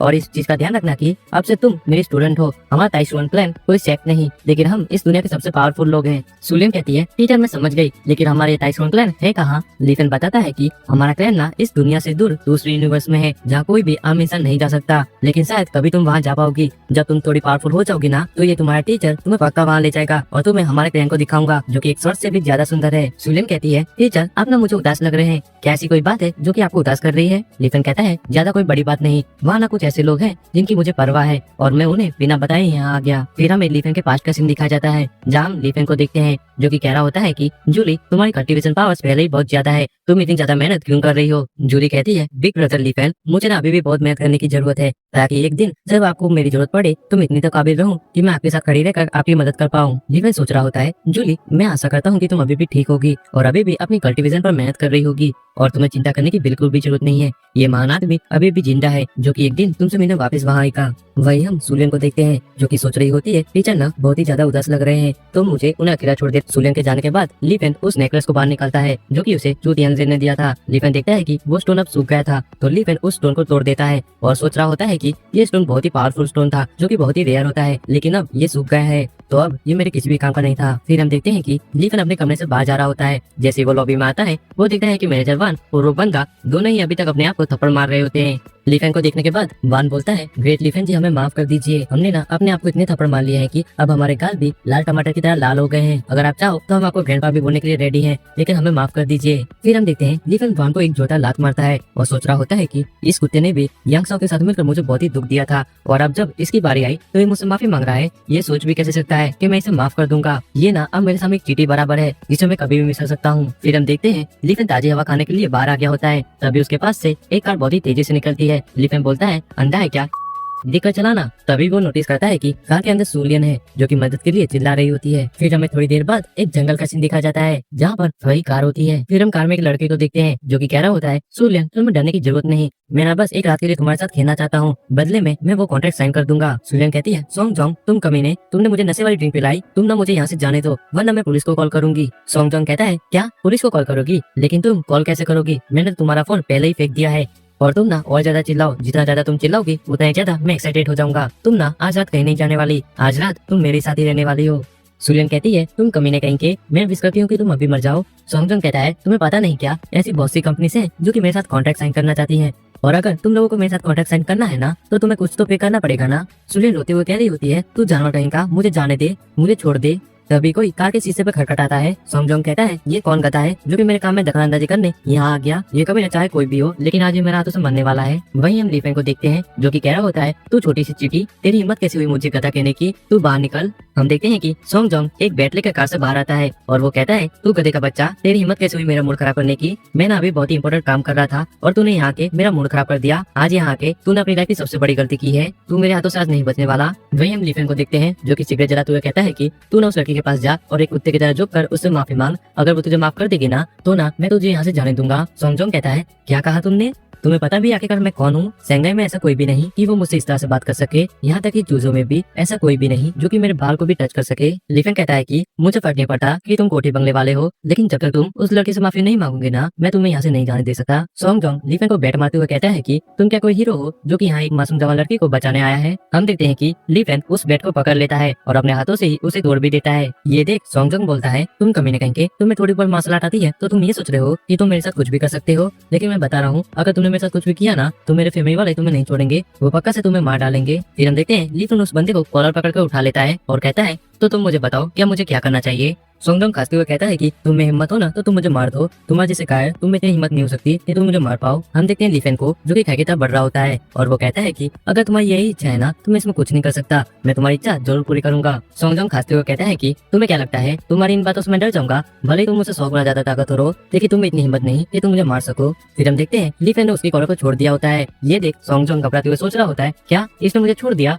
फिर हम देखते हैं सोंगजोंग खाई से नीचे गिर रहा होता है। फिर हम देखते हैं लीफेंग को जो कि कह रहा होता है कि उस कीड़े को पता नहीं था कि उसने कितनी बड़ी गलती की थी। उसने एक इमोर्टल सुप्रीम कोर्ट के स्टूडेंट को हाथ लगाने की कोशिश की थी तो उसे तो मरना ही था। फिर हम देखते हैं सुलेन को जो कि कार से बाहर निकल रही होती है और वो कहती है, टीचर रुकिए, मैं भी आ रही हूँ। इतना कहते ही वो नीचे गिर जाती है। फिर सीन शिफ्ट होता है, हमें इंपीरियल क्लब का सीन दिखाया जाता है। हम देखते हैं सुलेन को जो कि कहती है, टीचर क्या आपके पास कुछ एक्स्ट्रा कपड़े हैं क्या, मुझे कपड़े बदलने हैं। हम देखते हैं लीफेंग को जो कि अपनी एक शर्ट को सुलेन की तरफ फेंक देता है। फिर सुलेन कपड़े पहनकर आ जाती है और कहती है, टीचर मुझे बचाने के लिए थैंक्स। वही हम लीफेंग को देखते हैं जो कि पलंग पे सोते हुए कहता है कि मुझे थैंक्स कहने की जरूरत नहीं, एक टीचर के तौर पर ये तो मेरा काम है कि मैं अपने स्टूडेंट की रक्षा करूं और अब तुम्हें ना घर जाकर आराम करना चाहिए। सुलेन बताते हुए कहती है कि जो ड्राइवर मुझे लेने आने वाला था ना अब वो कल आएगा, तो आज मैं घर नहीं जा सकती और अभी मुझे डर भी लग रहा है, तो क्या आज मैं यहाँ आपके साथ रुक सकती हूँ? लीफेंग कहता है, तुम्हें जो करना है तुम वो करो, लेकिन अब तुम मुझे सोने दो, मैं थक गया हूँ। फिर हमें अगली सुबह का सीन दिखाया जाता है जहाँ लीफेंग एक टैक्सी में बैठा होता है और कॉल पर किसी से बात कर रहा होता है। हम देखते हैं कि कॉल पर सुलेन होती है जो कि कह रही होती है कि टीचर क्या आप वेस्टार नोवेल स्कूल में टीचर हैं क्या? वो स्कूल ना हमारी चू फैमिली की प्रॉपर्टी है और ग्रैंडपा कह रही थी कि वो आपको स्कूल का प्रिंसिपल की पोस्ट देने वाले हैं, तो आपको नॉर्मल टीचर बनने की जरूरत नहीं। ये सुन लीफेंग सोच रहा होता है कि मुझे लगा था कि ये चू फैमिली वाले ना थोड़े बहुत कोठी बंगले वाले होंगे, लेकिन ये चू फैमिली वाले तो मेलो वाले निकले। मैं जिस स्कूल में जॉब करने वाला हूँ ये तो उसी स्कूल के ओनर निकले। फिर वो कहता है, अगर तुम्हारी बात खत्म हो गई ना तो मैं कॉल काट रहा हूँ। सुलेन कहती है, ठीक है टीचर, आपको परेशान करने के लिए मुझे माफ करना। फिर हम देखते हैं कि लीफेंग वुशवांग के घर के बाहर आ गया होता है और वो सोच रहा होता है कि वुशवांग तू कुतिया कहीं की, तूने और तेरी माँ ने मिलकर मेरी पास्ट लाइफ में मेरी सारी प्रॉपर्टी को हड़प लिया था, जिसके कारण मेरे डैड ने अपना इलाज नहीं करवा पाए और उनकी डेथ हो गई, लेकिन अब सब कुछ बदलेगा, तुम लोगों को अपने कर्मों को भुगतना पड़ेगा। फिर लीफेंग अंदर चला जाता है। फिर हम लेते हैं वुशवांग और उसकी मॉम को। वुशवांग की मॉम कह रही होती है कि वुशवांग तुम्हें ना लीफेंग से ब्रेकअप कर लेना चाहिए, प्यार व्यार सब कुछ फिजूल की बातें हैं, असली चीजें पैसा, गाड़ी और बंगला, और ये तीनों ही लीफेंग के पास नहीं है। तुम समझ रही हो ना मैं क्या कहना चाहती हूँ? वुशवांग कहती है, हाँ मॉम मैं समझ गई, आपको परेशान होने की जरूरत नहीं, मैं लीफेंग से ब्रेकअप कर लूंगी। और वो मन ही मन सोच रही होती है कि लीफेंग ये सब तुम्हारी गलती है कि तुम गरीब हो, और अगर मैं तुम्हारे साथ रहूंगी ना तो मुझे भी वो गाँव की गवारों वाली लाइफ जीनी पड़ेगी, तो मेरे लिए यही अच्छा है कि मैं तुमसे ब्रेकअप कर लूँ। फिर हम देखते हैं वुशवांग की मॉम को जो कि कह रही होती है, वुशवांग मैं ना ये तुम्हारे भले के लिए कह रही हूँ, तुम्हें ना लीफेंग को छोड़ के यांगसो को अपना बॉयफ्रेंड बनाना चाहिए। यांगसो ना एक कोठे बंगले वाला लड़का है जिसकी हर कोई इज्जत करता है, मुझे यकीन है अगर तुम उसके साथ शादी कर लोगी ना तो तुम्हें अपनी पूरी लाइफ किसी भी चीज की चिंता करने की जरूरत नहीं होगी। और इसके सामने प्यार क्या चीज है, ना हम उसे खा सकते हैं और ना ही उसका इस्तेमाल कर सकते हैं। ये ना रियल लाइफ है, कोई मूवी नहीं। यहाँ तुम्हारा दिल कितना साफ है ये नहीं, बल्कि तुम्हारे पास कितना पैसा है ये देखा जाता है। और वो कहती है, मेरी आंखों में देखो, इन आंखों ने ना बहुत ही दुख देखा है। जब मैं तुम्हारी उम्र की थी ना तब मैं बहुत ही भोली थी, जिसके कारण मैं तुम्हारे करीब बैठ के प्यार में गिर गई, और अब मुझे मेकअप करने के लिए भी ना तो मैंने तो सेविंग करनी पड़ती है। मेरी बच्ची, मैं नहीं चाहती कि तुम भी मेरी तरह गलती करो, तो तुम्हें यांगसो को अपना बॉयफ्रेंड बनाना चाहिए। तुम समझ गई ना मैंने क्या कहा? वुशवांग कहती है, हाँ मॉम मैं समझ गई, मैं वैसा ही करूंगी जैसा कि आपने कहा। वुशवांग की मॉम कहती है, अरे हाँ वैसे मुझे याद आया कि आज तो यांगसो आने वाला है ना, वो किसी भी वक्त आता ही होगा तो तुम्हें उसका अच्छे से ख्याल रखना होगा। वुशुआंग कहती है हाँ वो किसी भी वक्त आता होगा, उसने मुझे बताया था कि वो सुबह 11 बजे आएगा। हम देखते हैं कि तभी वहाँ लीफन आ जाता है। लीफन को देखकर वुशुआंग की मॉम सोच रही होती है कि मैं ना इतनी देर से यहाँ यांगशाओ का वेट कर रही थी और इतनी देर बाद कोई आया भी तो ये गवार लीफन आया, इसको तो देख कर मुझे उल्टी आने लगती है। वही हम देखते हैं वुशुआंग को जो कि चिल्लाते हुए कहती है कि लीफन तुम क्या अंधे हो गए हो, तुम्हें दिख नहीं रहा कि सामने मेरी मॉम खड़ी हुई है, तो तुम्हें उन्हें ग्रीट करना चाहिए ना। फिर हम देखते हैं लीफन को जो कि सिगरेट जलाते हुए कहता है कि ओह ठीक तो दिख रही है, इतना कह के वो वहीं बैठ जाता है। लीफन का जवाब सुनकर वुशुआंग की मॉम सोच रही होती है कि इस बच्चे में ना बहुत ही ज्यादा एटीट्यूड है, तो ना इसका घमंड निकालना पड़ेगा। तो वो पूछती है कि लीफन तुम्हारी मंथली सैलरी कितनी है। वुशुआंग बताती है मॉम लीफन ना अब स्कूल में एक न्यूबी टीचर है जिसकी सैलरी लगभग 2000 युआन है। ये सुन वुशुआंग की मॉम कहती है तुम्हारे पास ना ही घर है और ना ही पैसा, और तो और तुम्हारी सैलरी भी सिर्फ 2000 युआन है, और तुम सोच रहे हो कि तुम मेरी बेटी से शादी करोगे। लीफन कहता है तुम लोग ना पैसों के भिखारी हो, मैं तुम जैसे लोगों के मुंह नहीं रखता, और एक बात और बता दूं कि मैं यहाँ शादी की बात करने नहीं आया। वुशुआंग चिल्लाते हुए कहती है कि तुम्हें ज्यादा बोलने की जरूरत नहीं, अब ना तुम्हें वो मिस चू मिल गई है इसलिए तुम जैसे गरीबों के भी भाव बढ़ने लगे, लेकिन मैं बता रही हूँ कि एक दिन वो कुतिया मिस चू को पता चलेगा ना कि तुम एक गाँव के गवार हो तो वो भी तुम्हें छोड़ देगी, फिर तुम रोते हुए मेरे पास वापस मत आना। वुशुआंग की मॉम कहती है वुशुआंग तुम्हें ना उस गवार से बात करने की जरूरत नहीं और जल्दी से उसे यहाँ से निकालो, यांगशाओ किसी भी वक्त यहाँ आता होगा,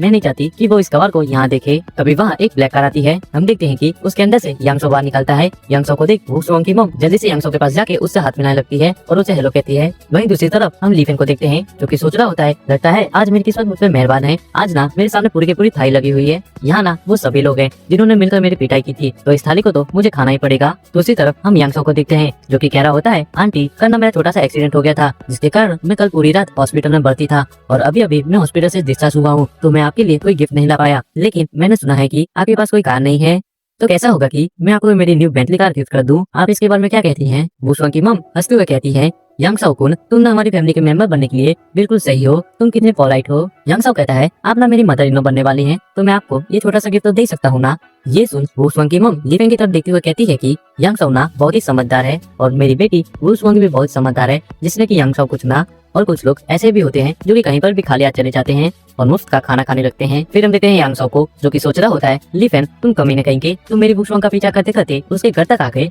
और हाँ होटल में कल मैं जल गया और झूमर गिरने से मुझे चोट आई, कहीं ना कहीं इससे तुम्हारा नाता है, तो तुम आज यहाँ से कहीं नहीं जाने वाले, तब तक तो नहीं जब तक मैं आधा बदला ना ले लूं। फिर हम देखते हैं यांगशाओ को जो कि अपने साथ दो बंदों को लेकर लीफन के पास आता है और वो लीफन से कहता है कि तू ना मेरी वुशुआंग का पीछा करना बंद कर और अभी यहाँ से निकल जा, कहीं ऐसा ना हो कि मुझे तेरी बेइज्जती करनी पड़े, अगर तू अभी यहाँ से निकल जाएगा ना तो मैं तुझे यहाँ से जाने दूंगा और स्कूल में भी तेरे लिए कोई दिक्कत खड़ी नहीं करूंगा, तो तू अभी यहाँ से निकल जा। लीफन कहता है जो कि मेरे लिए दिक्कतें खड़ी करेगा। यांगशाओ कहता है तुम ना बस एक ट्रेनिंग टीचर हो और मैं वही टीचिंग डिपार्टमेंट का डेप्यूटी डायरेक्टर हूँ, अगर मैं चाहूँ ना तो मैं तुम्हें टीटी की तरह मसल सकता हूँ। लीफन कहता है क्या डेप्यूटी डायरेक्टर, तुम डेप्यूटी डायरेक्टर होने पर इतना उछल रहे हो, लेकिन शायद तुम्हें पता नहीं है कि अब ना वो स्कूल मेरी है, अब से ना मैं उस स्कूल का प्रिंसिपल हूँ। ये सुन यांगशाओ हंसने लगता है और वो कहता है मुझे यकीन नहीं होता ये तेरा दिन में सपने देख रहा है, अगर तुम सपने देखने है ना तो तुम ये सपने देखो कि तुम टोनी स्टार्क हो या बिल अंबानी। फिर वो वुशुआंग से कहता है वुशुआंग तुमने सुना ना ये कथा कह रहा है कि ये हमारे स्कूल का प्रिंसिपल है। वही हम वुशुआंग की मॉम को देखते हैं जो कि कह रही होती है मेरी बच्ची मैंने कहा था ना कि ये लड़का गरीब है,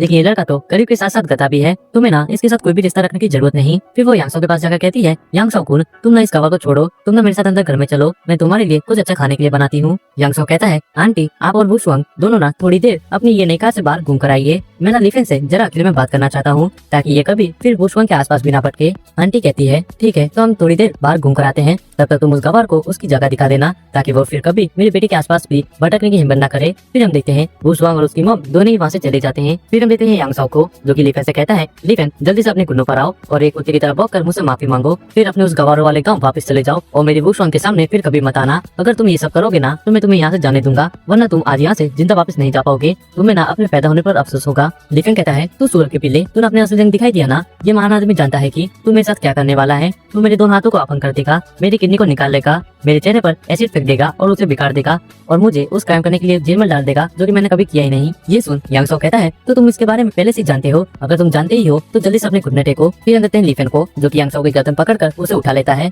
और कहता है मुझे ना तेरी गर्दन को उड़ा देना चाहिए और तुझे मार देना चाहिए, लेकिन ये मौत बहुत ही आसान होगी, मुझे ना तुझे तड़पता हुआ देखना है। लीफन को देख वो दो बंदे सोच रहे होते हैं कि ये गधा ये इतना ज्यादा पावरफुल कैसे बन गया। यांगशाओ हंसते हुए चिल्लाता है कि तुम दोनों वहाँ क्या कर रहे हो, जल्दी करो और इस गवार को मार डालो। तभी उनमें से एक बंदा लीफन पर हमला करता है और कहता है कोई कमी ने यांगशाओ को जाने दे। तभी हम देखते हैं लीफन अपनी डिवाइन पावर्स का यूज करता है और एक बैरियर को बना लेता है, जिसे देख वो बंदा हैरान होते हुए कहता है कि क्या ये लड़का एक कल्टीवेटर है क्या। तभी मैं सोचूं कि ये इतना ज्यादा ताकतवर कैसे है जो कि इसने अपने एक ही हाथ से यांगशाओ को उठा लिया। लीफेन कहता है, ओह तो क्या तुम दोनों कल्टीवेटर हो क्या? मैंने नहीं सोचा था कि यांग साओ अपने बॉडीगार्ड के रूप में 2 कल्टीवेटर्स को रखेगा। वहीं दूसरा बंदा सोच रहा होता है कि मैंने सुना था कि चूजो में कई हिडन सेक्ट हैं, तो क्या ये लड़का भी किसी हिडन सेक्ट का मेंबर है क्या? फिर वो लीफेन से कहता है कि क्योंकि तुम भी एक कल्टीवेटर हो तो हम तुम्हें यहाँ से जाने देने के बारे में सोच सकते हैं, लेकिन उसके लिए तुम्हें नए यांग साओ को छोड़ना होगा। हम वादा करते हैं कि हम तुम्हें कोई भी नुकसान नहीं पहुंचाएंगे। वहीं पहले वाला बंदा सोच रहा होता है कि ये अच्छा नहीं हुआ, ये कमीना बहुत ही ज्यादा स्ट्रॉन्ग है और अभी ये तो इसकी फुल पावर्स भी नहीं है। मुझे डर है कि ये हमारे बिग बॉस के लेवल का ना हो वरना आज हम नहीं बचने वाले। फिर हम देखते हैं लीफेन को, जो कि अचानक से उस बंदे के पीछे आ जाता है और वो कहता है, तुम लोग कल्टीवेटर सुना, मैंने ठीक कहा ना,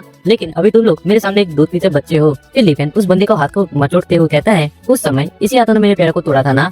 इतना कहकर वो उसके हाथों को तोड़ देता है। ये देख वो दूसरा बंदा लीफेन के ऊपर अटैक करता है।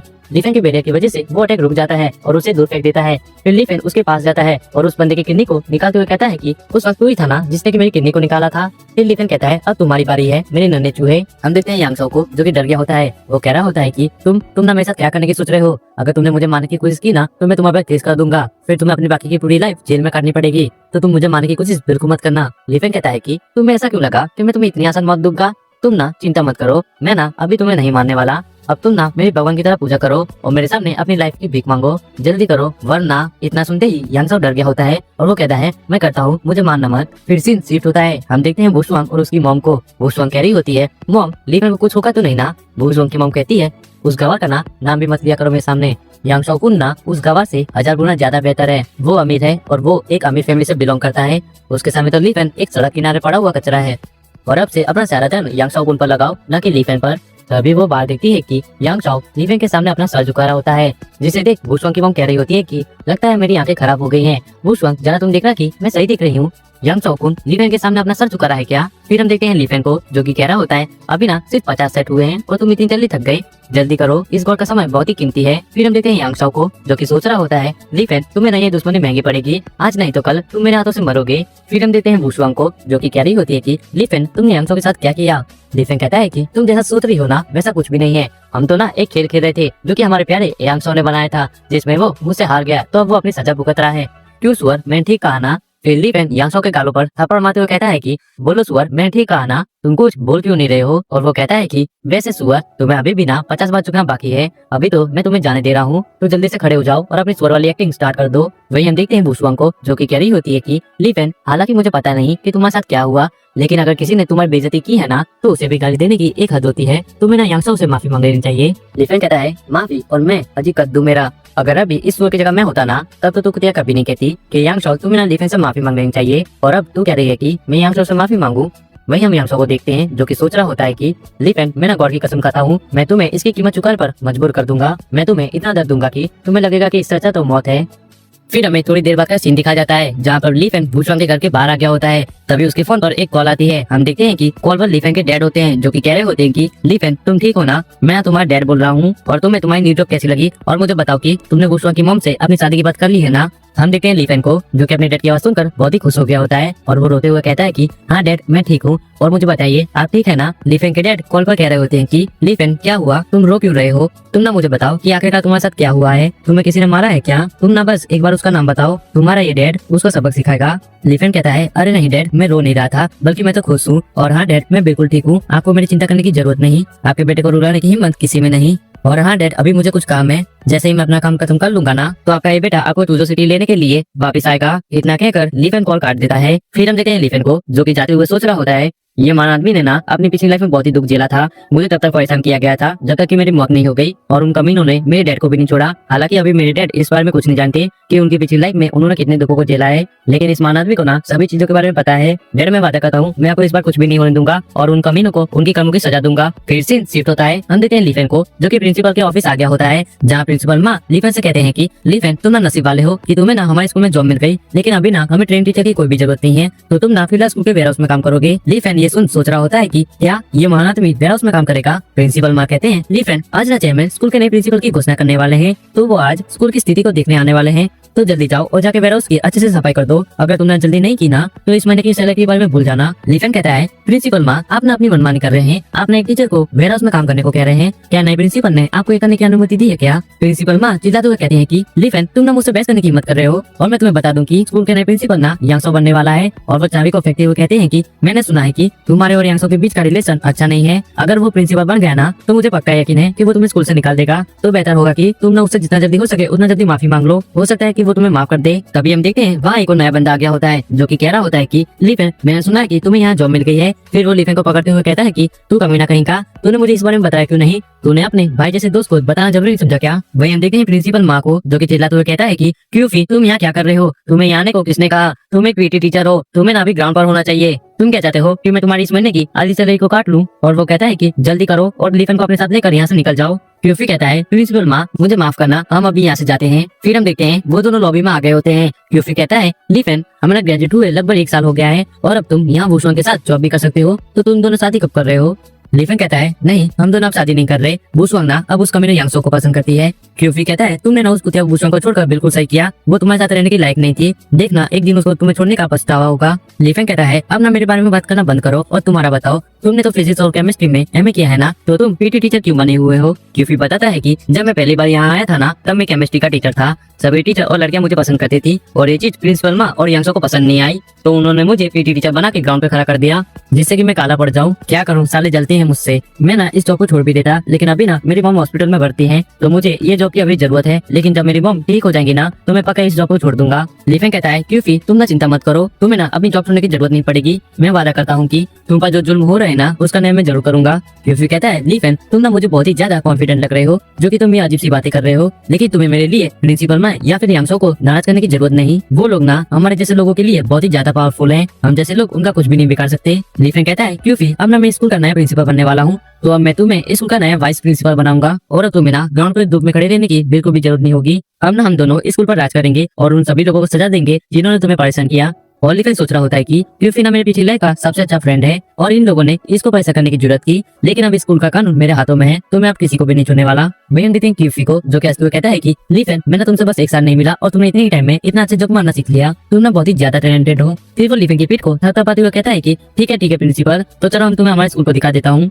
फिर सीन शिफ्ट होता है। हम देखते हैं वो 2 बंदों को जिनकी लिफन ने पिटाई की थी। उनमें से एक बंदा कहता है कि बिग बॉस आपको ना हमारा बदला लेना होगा। उस कमीने ने ब्रदर ही के हाथ को तोड़ दिया और मेरी किडनी को निकाल लिया। हम देखते हैं बिग बॉस को जो कि कह रहा होता है क्या तुम्हें किसी ने मारने की हिम्मत की? और तुम्हारे मुताबिक वो लड़का कल्टिवेटर था और तुम्हें पता भी नहीं कि वो लड़का कौन था। क्या तुम लोगों ने उसे बताया नहीं कि तुम लोग कौन से सेक्स से हो? वो बंदा कहता है कि हमने बताया था, लेकिन वो लड़का फिर भी नहीं माना और वो कहने लगा कि अपने बिग बॉस से कह देना कि वो खा ले। और उसने ये भी कहा कि अपने बिग बॉस से कह देना कि अगर वो मुझसे लड़ने आया ना तो वो आपको भी अपने घुटने टिकाने पर मजबूर कर देगा। हम देखते हैं कि ये सुन बिग बॉस बहुत ही ज्यादा गुस्सा हो गए होते हैं और वो कहते हैं कि क्या उस लड़के की इतनी हिम्मत, अपने वो लड़का मेरे हाथों से नहीं बचने वाला। तुम दोनों जल्दी से पता करो कि वो लड़का अभी कहाँ पे है। और वो कहता है कि ये बिग बॉस ना उस लड़के को खुद अपने हाथों से 3 हिस्सों में काट देगा। फिर सीन शिफ्ट होता है। हमें तियांगलो होटल का सीन दिखा जाता है जहाँ हम सूर्य को देखते हैं जो कि ग्रैंडपा चूतियांग से कह रही होती है कि ग्रैंडपा हम टीचर लिफन को प्रिंसिपल बना रहे हैं तो हमें इस चीज को सेलिब्रेट करना चाहिए और सभी टीचर्स के सामने इस चीज को अनाउंस करना चाहिए। चूतियांग कहता है कि हाँ सूर्य तुम ठीक कह रही हो, तुम ना ये करो कि सभी टीचर्स को स्कूल से तियांगलो होटल बुला लो, हम यही नए प्रिंसिपल को अनाउंस करेंगे। सूर्यन कहती है ठीक है ग्रैंडपा, तो मैं सभी चीजों का बंदोबस्त करती हूँ।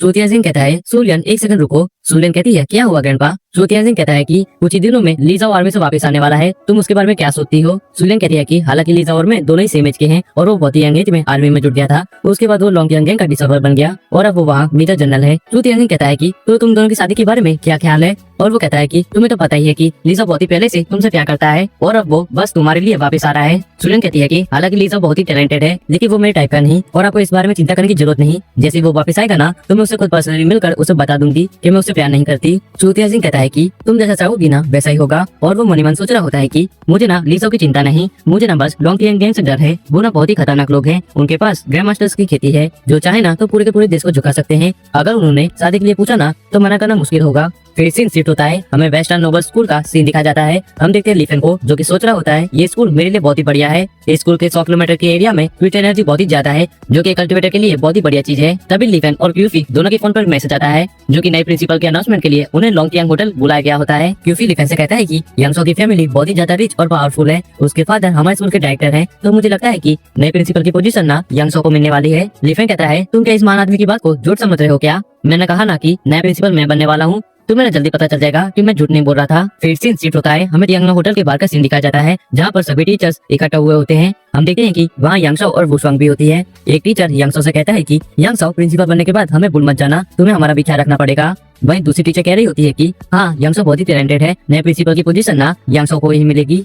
हम देखते हैं कि तभी ली फैन और क्यूफी वहाँ आ जाते हैं। फिर हमें यांगसो को दिखाया जाता है जो कि सोच रहा होता है कि ली फैन तुम ना मुझसे भले ही ताकतवर हो सकते हो, लेकिन तुम्हारे कनेक्शन मेरे जितने नहीं हो सकते। तुम एक गांव के गवार हो और वही मेरे डैड स्कूल के डायरेक्टर हैं, तो तुम बस मेरे प्रिंसिपल बनने का वेट करो, फिर तुम देखो कि मैं तुम्हारे साथ क्या करता हूँ। फिर हम देखते हैं ली फैन को जो कि यांगसो और वुशवांग दोनों को इग्नोर करके वहाँ से जा रहा होता है। तभी वुशवांग पीछे से चिल्लाती है कि ली फैन भाई रुक जाओ, तुम्हें सुनाई नहीं देता मैंने क्या कहा। ली फैन कहता है क्या है कुतिया, अब तुझे मुझसे क्या बात करनी है। वुशवांग चिल्लाते हुए कहती है कि तुम्हें ज्यादा बोलने की जरूरत नहीं और जल्दी करो, सुबह के लिए यांगसो से माफी मांगो, वो ना आप स्कूल का नया प्रिंसिपल बनने वाला है, तो तुम्हें उससे माफी मांगनी चाहिए वरना तुम्हारी भी दिक्कतें खड़ी हो सकती हैं। ली फैन कहता है मुझे पता नहीं कि तुम पागल हो या भोले बनने की एक्टिंग कर रही हो। जैसे एक पहाड़ नदी के सामने नहीं झुकता ना, वैसे ये माना आदमी किसी के सामने नहीं झुकता, और तुम कह रही हो कि मैं इसका यांगसो के सामने झुक जाऊं और उससे माफी मांगू। वुशवांग कहती है ली फैन तुम ना दिखाव करना बंद करो, तुम ना एक गाँव से आए हो जिसका तो कोई नाम भी नहीं जानता, तो अपने कमर को साइड में रखो और एक बार अपने फ्यूचर के बारे में सोचो। तुमने ना टीचर बनने के लिए बहुत ही ज्यादा मेहनत की है, तुम क्या चाहते हो कि तुमसे तुम्हारी जॉब को भी छीन ली जाए। अगर तुम ये नहीं चाहते ना तो जल्दी करो और यांगसो से माफी मांग लो। ली फैन कहता है अब मैं तुम कुछ प्राणियों से और बात करना नहीं चाहता। इतना कहकर वो होटल के अंदर चला जाता है।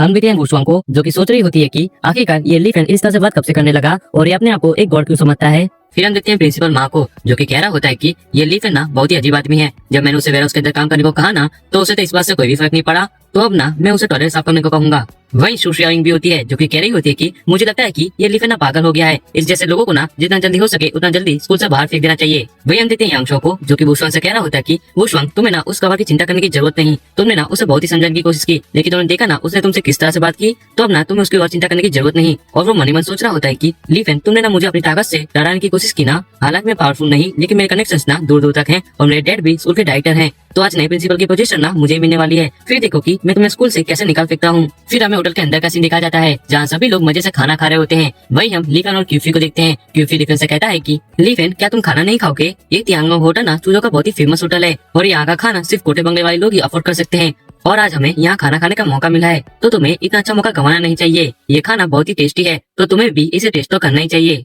और वो कहता है कि बोर्ड ऑफ डायरेक्टर्स ने ना हमारे खाने का इंतजाम किया है, लगता है कि नया प्रिंसिपल उनके लिए बहुत ही इंपोर्टेंट पर्सन है जो कि उन्होंने इतने बड़े होटल में पार्टी दी है। तभी वहाँ एक लड़की भागते हुए अंदर आती है और वो चिल्लाते हुए कहती है कि टीचर सु मेरी मदद कीजिए। हम देखते हैं कि वहाँ पे कुछ गुंडे घुसाए होते हैं। उनका लीडर कहता है कि लड़की तुम कहाँ छुप गई, यहाँ से बाहर निकलने का सिर्फ एक ही रास्ता है, तो छिपने की कोशिश करना बंद करो और जल्दी मेरे सामने आओ। हम देखते हैं उस लड़की को जो कि शियाविंग से कह रही होती है कि टीचर सु मेरी मदद कीजिए, कुछ गुंडे मुझे मारने की कोशिश कर रहे हैं, मुझे उनसे बचाइए। शियाविंग कहती है कि तुम लोग आखिरकार कौन हो और यहाँ कैसे घुस आए, जल्दी करो और यहाँ से निकल जाओ वरना मैं पुलिस को कॉल करूंगी।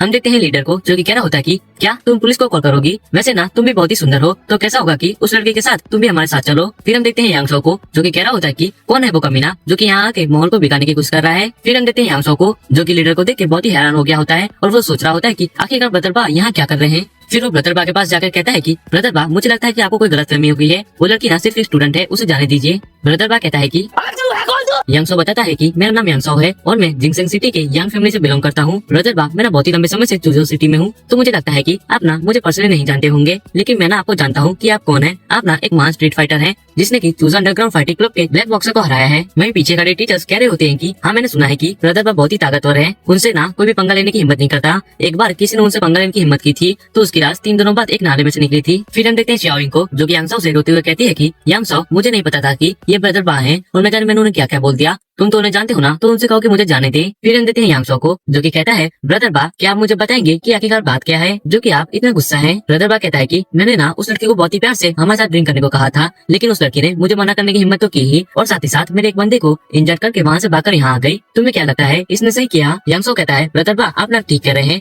आखिरकार वो लड़की आपके साथ ऐसा कैसे कर सकती है। फिर हम देखते हैं कि यांगसो उस लड़की से कह रहा होता है कि तुम ना जल्दी करो और ब्रदर बा के साथ जाकर उन्हें खुश करो, बदले में मैं तुम्हारे प्रिंसिपल होने के तौर पर तुम्हारी आधी ट्यूशन फीस को माफ कर दूंगा, तो ना जल्दी करो और हमारे लिए और दिक्कतें खड़ी मत करो। हम देखते हैं शियाविंग को जो कि उस लड़की से कह रही होती है कि ब्रदर बा ने ना सिर्फ तुम्हें उनके साथ ड्रिंक करने को कहा था और तुमने उन्हें मना तो किया ही और साथ ही साथ उनके एक बंदे को इंजर कर दिया, तो ना जल्दी करो और ब्रदर बा से माफी मांग लो। हम देखते हैं ब्रदर बा को जो कि चिल्लाते हुए कहता है कि माफी मांगने की कोई भी जरूरत नहीं है, अभी भी ना बार खुला है, तो जल्दी करो और हमारे साथ वापस चलकर वहाँ पे ड्रिंक करो। फिर हम देखते हैं एक बंदे को जो कि उस लड़के के हाथ को पकड़कर अपने साथ खींचने लगता है और वो कह रहा होता है कि तुमने क्या सोचा था, तुम वहाँ से भागकर यहाँ आ जाओगी तो तुम बच जाओगी क्या? यहाँ ना सभी लोग चीटियां हैं, यहाँ किसी में इतनी हिम्मत नहीं है जो कि ब्रदर पा के सामने बोलने की हिम्मत करे। तभी हम देखते हैं कि वहाँ पर लिफन आ जाता है और उस बंदे के हाथ को दूर कर देता है। ये देख पीछे से वुशवांग चिल्ला रही होती है कि लिफन तुम वहाँ क्या कर रहे हो, अगर तुम वहाँ खड़े रहना तो तुम मारे जाओगे, तो जल्दी करो और वापस पीछे आ जाओ हमारे लिए और दिक्कतें खड़ी मत करो। लिफन कहता है कुत्ता चुप हो जा और अपना मुंह बंद कर ले, तुम कमीनो तुम लोगों में जरा भी शर्म नहीं, अपने स्टूडेंट को उस कमीने के साथ जाने दे रहे हो, लेकिन मैं ना तुम लोगों की तरह नहीं हूँ। अब ना ये महान आदमी स्टूडेंट को बचाएगा, तुम कमीनो जल्दी करो और मेरे स्टूडेंट से माफी मांगो, वरना ये गॉड आज तुम्हें यहाँ से जिंदा वापस नहीं जाने देगा। तुम लोग ना मुझे हल्के में लेने की कोशिश बिल्कुल भी मत करना, नहीं तो पता चले कि जिसे तुम एक कमजोर जो कि बड़ी बड़ी बातें करता है वो तुम्हारा बाप निकले। ये सुन यासो चिल्लाते हुए कहता है कि लिफन क्या सुबह किसी गधे ने तुम्हारे सिर पर लात मारी थी क्या, जो कि तुम ये पागलों वाली हरकतें कर रहे हो, तुम्हारी वजह से ना आज हम सभी यहाँ मारे जाएंगे, तुम गधे कहेंगे। और वो सोच रहा होता है कि अगर आज ये गधा लिफन बीच में नहीं आया होता ना तो ये मामला आसानी से निपट जाता। वही हम देखते हैं कि सभी टीचर्स कह रहे होते हैं कि लिफन तुम ना जल्दी करो और ब्रदर बा से माफी मांग लो, तुम्हें ना हमारे लिए और दिक्कतें खड़ी करने की जरूरत नहीं। फिर हम देखते हैं ब्रदर बा को जो कि कह रहा होता है कि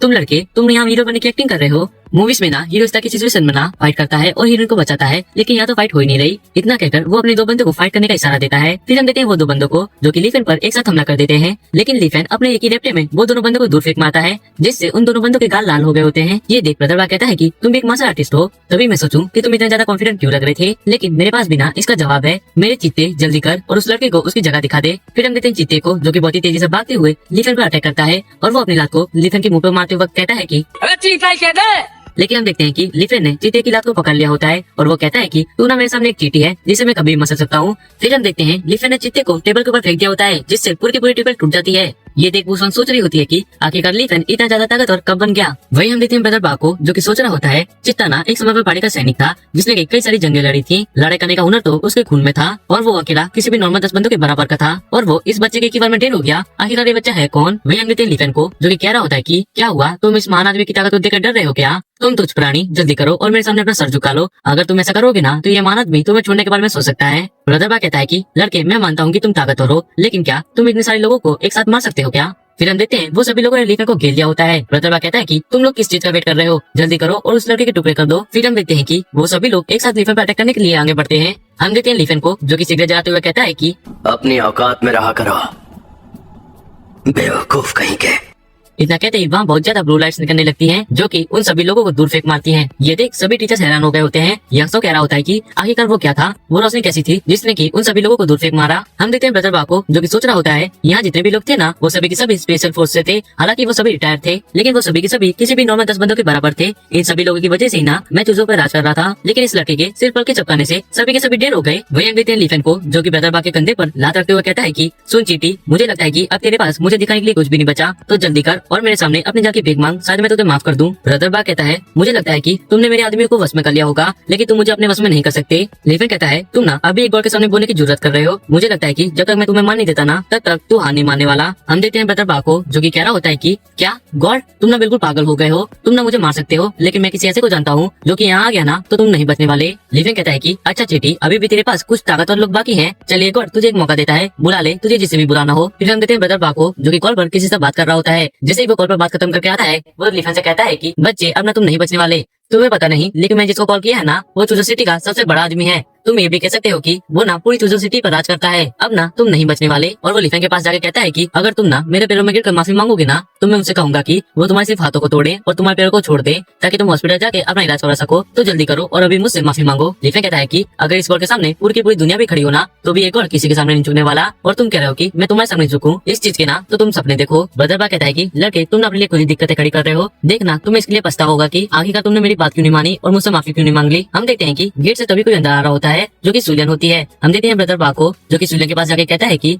मिस चू, अच्छा हुआ कि आप यहाँ गई, और वो लिफन की तरफ इशारा करते हुए कहता है कि उस बच्चे ने ना हमारे सारे आदमियों को मारने की हिम्मत की है, तो आप ना जल्दी कीजिए और उसे सबक सिखाइए। सुलियन लिफन को देख हैरान हो गई होती है और वो जल्दी से लिफन के पास जाकर उससे माफी मांग लगती है कि टीचर मुझे माफ कर देना, मुझे यहाँ आने में लेट हो गया। वही हम देखते हैं वुशवांग को जो कि कह रही होती है कि क्या उसने लिफन को टीचर कहा, आखिरकार यहाँ चल क्या रहा है। फिर हम देखते हैं लिफन को जो कि कह रहा होता है कि सुलियन, तुम्हारे इस आदमी ने ना मेरे स्टूडेंट को अपने साथ ड्रिंक करने के लिए मजबूर किया, तो मुझे बताओ क्या इसने सही किया। सुलियन ब्रदर बा से कहती है कि ये मैं क्या सुन रही हूँ, तुम चू फैमिली का नाम इस्तेमाल करके ये सब काम करते हो और तुमने मेरे टीचर की बेइज्जती की। इतना सुनते ही ब्रदर बा अपने घुटनों पर आ गया होता है और गिड़गिड़ाते हुआ कहता है कि मिस चू, मुझे माफ कर दीजिए, मुझे नहीं पता था कि ये आपके टीचर हैं, मुझ पर दया कीजिए और मुझे माफ कर दीजिए। और वो सोच रहा होता है कि ये लड़का मिस चू का टीचर कब बन गया। सुलेन कहती है कि सिर्फ माफी मांगने से सब कुछ ठीक तो नहीं होने वाला ना, तो जल्दी करो और अपने आप को थप्पड़ मारना शुरू करो। हम देखते हैं कि ब्रदर बा और उसके सभी आदमी अपने आप को थप्पड़ मारने लगते हैं।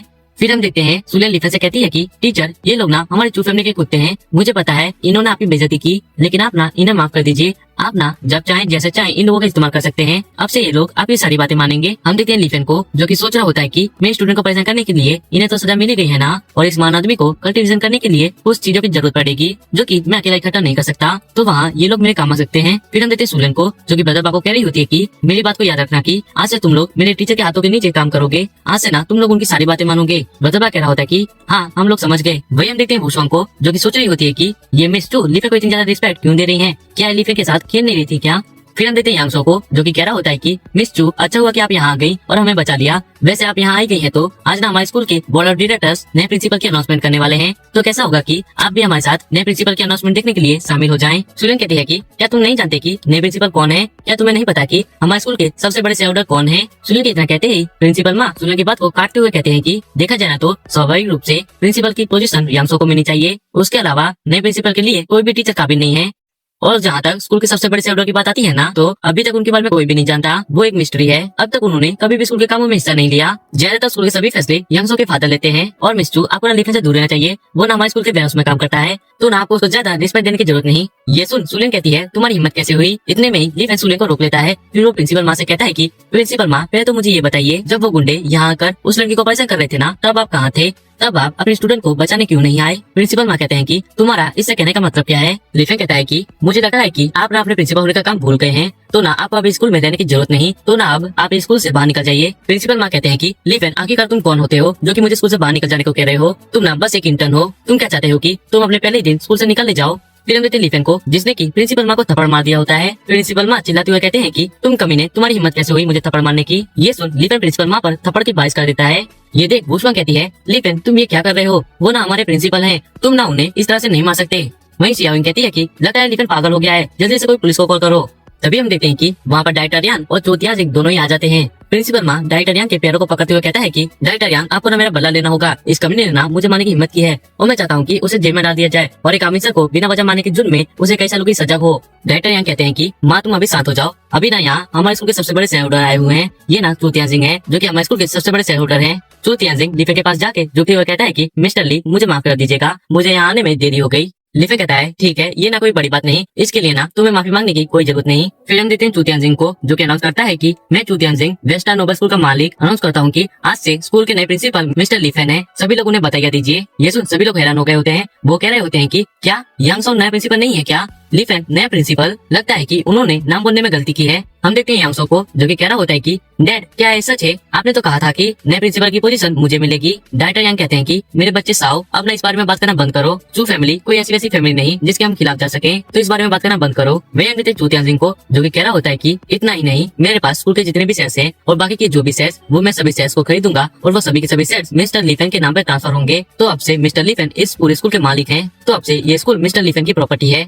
चूतियानजिंग की बात सुनकर वहाँ सभी लोग हैरान हो गए होते हैं। फिर हम देते हैं माँ को जो कि सोच रहा होता है कि अब ना सब कुछ खत्म हो गया है, अब मैं नहीं बचने वाला, ये गधा लिफेन ना अब प्रिंसिपल बन गया है। फिर हम देखते हैं वुशोंग को जो कि सोच रही होती है कि आखिरकार मिस चू और डायरेक्टर यांग लिफेन से इतनी ज्यादा रिस्पेक्ट से बात क्यों कर रहे हैं और चूतियानजिंग ने लिफेन को नया प्रिंसिपल क्यों बनाया और उसे स्कूल के सारे शेयर्स क्यों दे दिए। मुझसे ना बहुत ही बड़ी गलती हो गई, मुझे लिफेन से ब्रेकअप नहीं करना चाहिए था। फिर हम देते हैं चूतियानजिंग को जो कि लिफेन से कह रहा होता है कि मिस्टर ली क्या अब आप कुछ बोलना चाहते हैं। फिर हम देते हैं लिफेन को जो कि चिल्लाते हुए कहता है कि क्योंकि ये मान आदमी ना अब से तुम्हें अपने एडवाइजर के रूप में अपॉइंट कर रहा है, अब से ना तुम इस स्कूल के वाइस प्रिंसिपल हो, हमें ना इस कमीना माँ की और जरूरत नहीं। ये सुन क्योंकि हैरान होते हुए कहता है कि क्या तुम सच कह रहे थे कि नए प्रिंसिपल तुम बनने वाले हो, क्या वो सारी बात एक मजाक नहीं थी क्या। और मेरे भाई तुम तो अपनी जुबान के पक्के निकले, तुमने मुझे स्कूल का वाइस प्रिंसिपल बना दिया, तुम्हें मुझे पिंच करो, मुझे लगता है कि मैं सपना देख रहा हूँ। लिफेन क्यूफी के कंधों पर हाथ रखते हुए कहता है कि मैंने तुमसे कहा था ना कि मैं तुम पर हो रहे अत्याचारों का न्याय करूंगा, अब से ना तुम स्कूल के राजा हो, तो तुम्हें किसी से भी डरने की जरूरत नहीं, अब से ना हम दोनों साथ मिलकर स्कूल पर राज करेंगे। क्यूफी कहता है लिफेन तुमने ना मुझे वाइस प्रिंसिपल बना के मुझ पर बहुत ही ज्यादा भरोसा दिखाया है, अब ना तुम देखना कि मैं अपना काम कितने अच्छे से करता हूँ, मैं वादा करता हूँ कि मैं तुम्हें कभी निराश नहीं करूंगा। वही हम देते हैं यांगसो को जो कि कह रहा होता है कि ये चूतियानजिंग ने क्या किया, उसने ये गधे लिफेन को प्रिंसिपल बना दिया और लिफेन ने क्यूफी को वाइस प्रिंसिपल बना दिया। अब ये दो गधों के हाथ में पूरा का पूरा स्कूल है, ये ना पूरे के पूरे एजुकेशन सिस्टम का मजाक उड़ा रहे हैं। वही हम देखते हैं डायरेक्टर यांग को, जो कि कह रहा होता है कि मेरे बच्चे साओ, तुम्हें चिंता करने की जरूरत नहीं। जियांग बाई नी फैमिली से मैंने कांटेक्ट किया है। चू तियानजिंग ने ना 5 साल पहले नी फैमिली के एक मेंबर को मार दिया था। तभी से नी फैमिली और चू फैमिली दोनों एक दूसरे के दुश्मन है। नी फैमिली ने ना चू तियानजिंग को मारने के लिए कई बार असिस्टेंट भेजे, लेकिन वो सारे के सारे फेल हो गए। लेकिन इस बार ना नी फैमिली वालों ने बहुत ही खतरनाक असिस्टेंट को बुलाया है। तो हमें ना नी फैमिली के साथ कॉर्पोरेट करना चाहिए, जिससे कि एक ही झटके में चू फैमिली वालों का चू जैसा नामो निशान मिट जाएगा। यांगसो कहता है, हाँ डैड, आप ना सही कह रहे हैं, और जब ऐसा होगा ना तब मैं उस कमीने लिफेन को मारने से पहले उसे अपने कदमों पर झुकाऊंगा। फिर सीन शिफ्ट होता है। हम देखते हैं सुलियन को, जो कि लिफेन से कह रही होती है कि टीचर, कल रात सिटी में एक ऑक्शन होने वाला है, तो क्या आप वहाँ जाना पसंद करेंगे? हो सकता है कि आपको वहाँ कोई बढ़िया चीज मिल जाए। लिफेन कहता है कि नहीं, मुझे ऑक्शन में जाने में कोई इंटरेस्ट नहीं है, और वो सोच रहा होता है कि ये मोटर वर्ल्ड की तुलना में अतः ऐसी कौन सी चीज होगी जो कि मुझे काम आए। सुलियन कहती है, लेकिन टीचर, पिछले साल ना ऑक्शन में कुछ अजीब सी चीजें आई थी जो कि मुझे बहुत ही ज्यादा खास लग रही थी, तो मुझे लगता है कि इस बार ना कुछ खास चीजें आने वाली है, तो आपको चलकर उन्हें एक बार तो देखना चाहिए। लिफेन सोच रहा होता है कि क्या अजीब चीजें, भला ऐसा भी क्या होगा? वैसे भी ना मुझे कल ज्यादा कुछ काम भी नहीं है, और ऑक्शन तो रात को होने वाला है ना, तो मुझे एक बार तो वहाँ जाकर देखना ही चाहिए। इतना सोच वो सुलियन से कहता है, तो ठीक है, मैं ऑक्शन में चलूंगा, लेकिन अब ना शाम हो गई है, तो ना जल्दी से मेरे लिए रहने का इंतजाम करो। फिर हमें थोड़ी देर बाद का सीन दिखाया जाता है, जहाँ वो दोनों एक विला के बाहर आ गए होते हैं। सुलियन बताते हुए कहती है कि टीचर, ये विला स्कूल के पास ही में है, तो अब से आपको स्कूल आने जाने में कोई दिक्कत नहीं होगी। तो ये विला कैसा लगा आपको टीचर?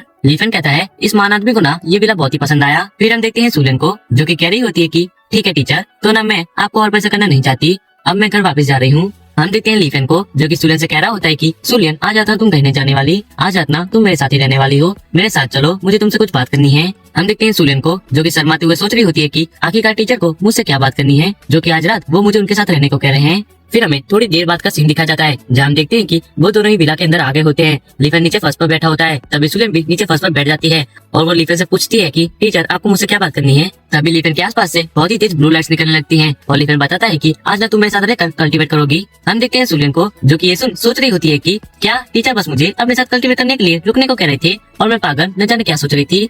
लिफेन कहता है, सुलियन, आज तुम्हारे ये टीचर तुम्हें एक बहुत ही खास टेक्निक ड्रैगन हार्ट को सिखाने वाला है। इतना कहते ही लिफेन के पीछे से एक ड्रैगन बाहर आता है। ये देख सुलियन बहुत ही हैरान हो जाती है, और वो सोच रही होती है कि ये ब्लो ऑरा बहुत ही ज्यादा है। फिर हम देखते हैं कि सुलियन भी कल्टीवेट करना स्टार्ट कर देती है। फिर हमें लिफेन को दिखाया जाता है, जो कि कह रहा होता है कि सुलियन, तुम अपने ध्यान को भटकने मत देना, ये ड्रैगन ना सिर्फ एक ही बार दिखेगा, तो तुम्हें इसकी एनर्जी को ऑब्जर्व करना होगा। फिर हम देखते हैं सुलियन को, जो कि एनर्जी को अपने अंदर ऑब्जर्व कर रही होती है। दूसरी तरफ लिफेन सोच रहा होता है कि हालांकि सुलियन कल्टीवेशन में इतनी अच्छी नहीं है, लेकिन इस मॉडल वर्ल्ड में उसकी एबिलिटी बहुत ही रेयर है, जो कि वो मेरी टेक्निक को ऑब्जर्व कर पा रही है। और वो सोच रहा होता है कि इमोर्टल वर्ल्ड में कल्टीवेशन को बहुत ही सारे लेवल में बांटा गया है। फर्स्ट लेवल है की refinement, second the dantian level, third level है कोर फॉर्मेशन, फोर्थ लेवल है सोल फॉर्मेशन, फिफ्थ लेवल है रिटर्नेड वॉइड, सिक्स्थ लेवल है फ्यूजन रिलम, और सबसे टॉपर आता है सेवेंथ लेवल, जो कि है द ट्रांसेंडिंग एंड ट्रिबुलेशन। और मेरी पास्ट लाइफ में मैं 7th लेवल तक पहुंच गया था, जिसके कारण सभी लोग मेरे सामने अपना सिर झुकाते थे, और लोग मुझे एक महान इमोर्टल सुप्रीम गॉड कहते थे। लेकिन अर्थ पर मुझे उस लेवल तक पहुंचने के लिए गैलेक्सी तक को क्रॉस करना पड़ेगा, और इसमें मुझे कुछ महीने या साल भी लग सकते हैं। वहीं दूसरी तरफ हम देखते हैं सुलियन को, जिसने की एनर्जी को अपने अंदर ऑब्जर्व कर लिया होता है, और वो खुश होकर कहती है, फाइनली मैंने ब्रेक थ्रू कर लिया।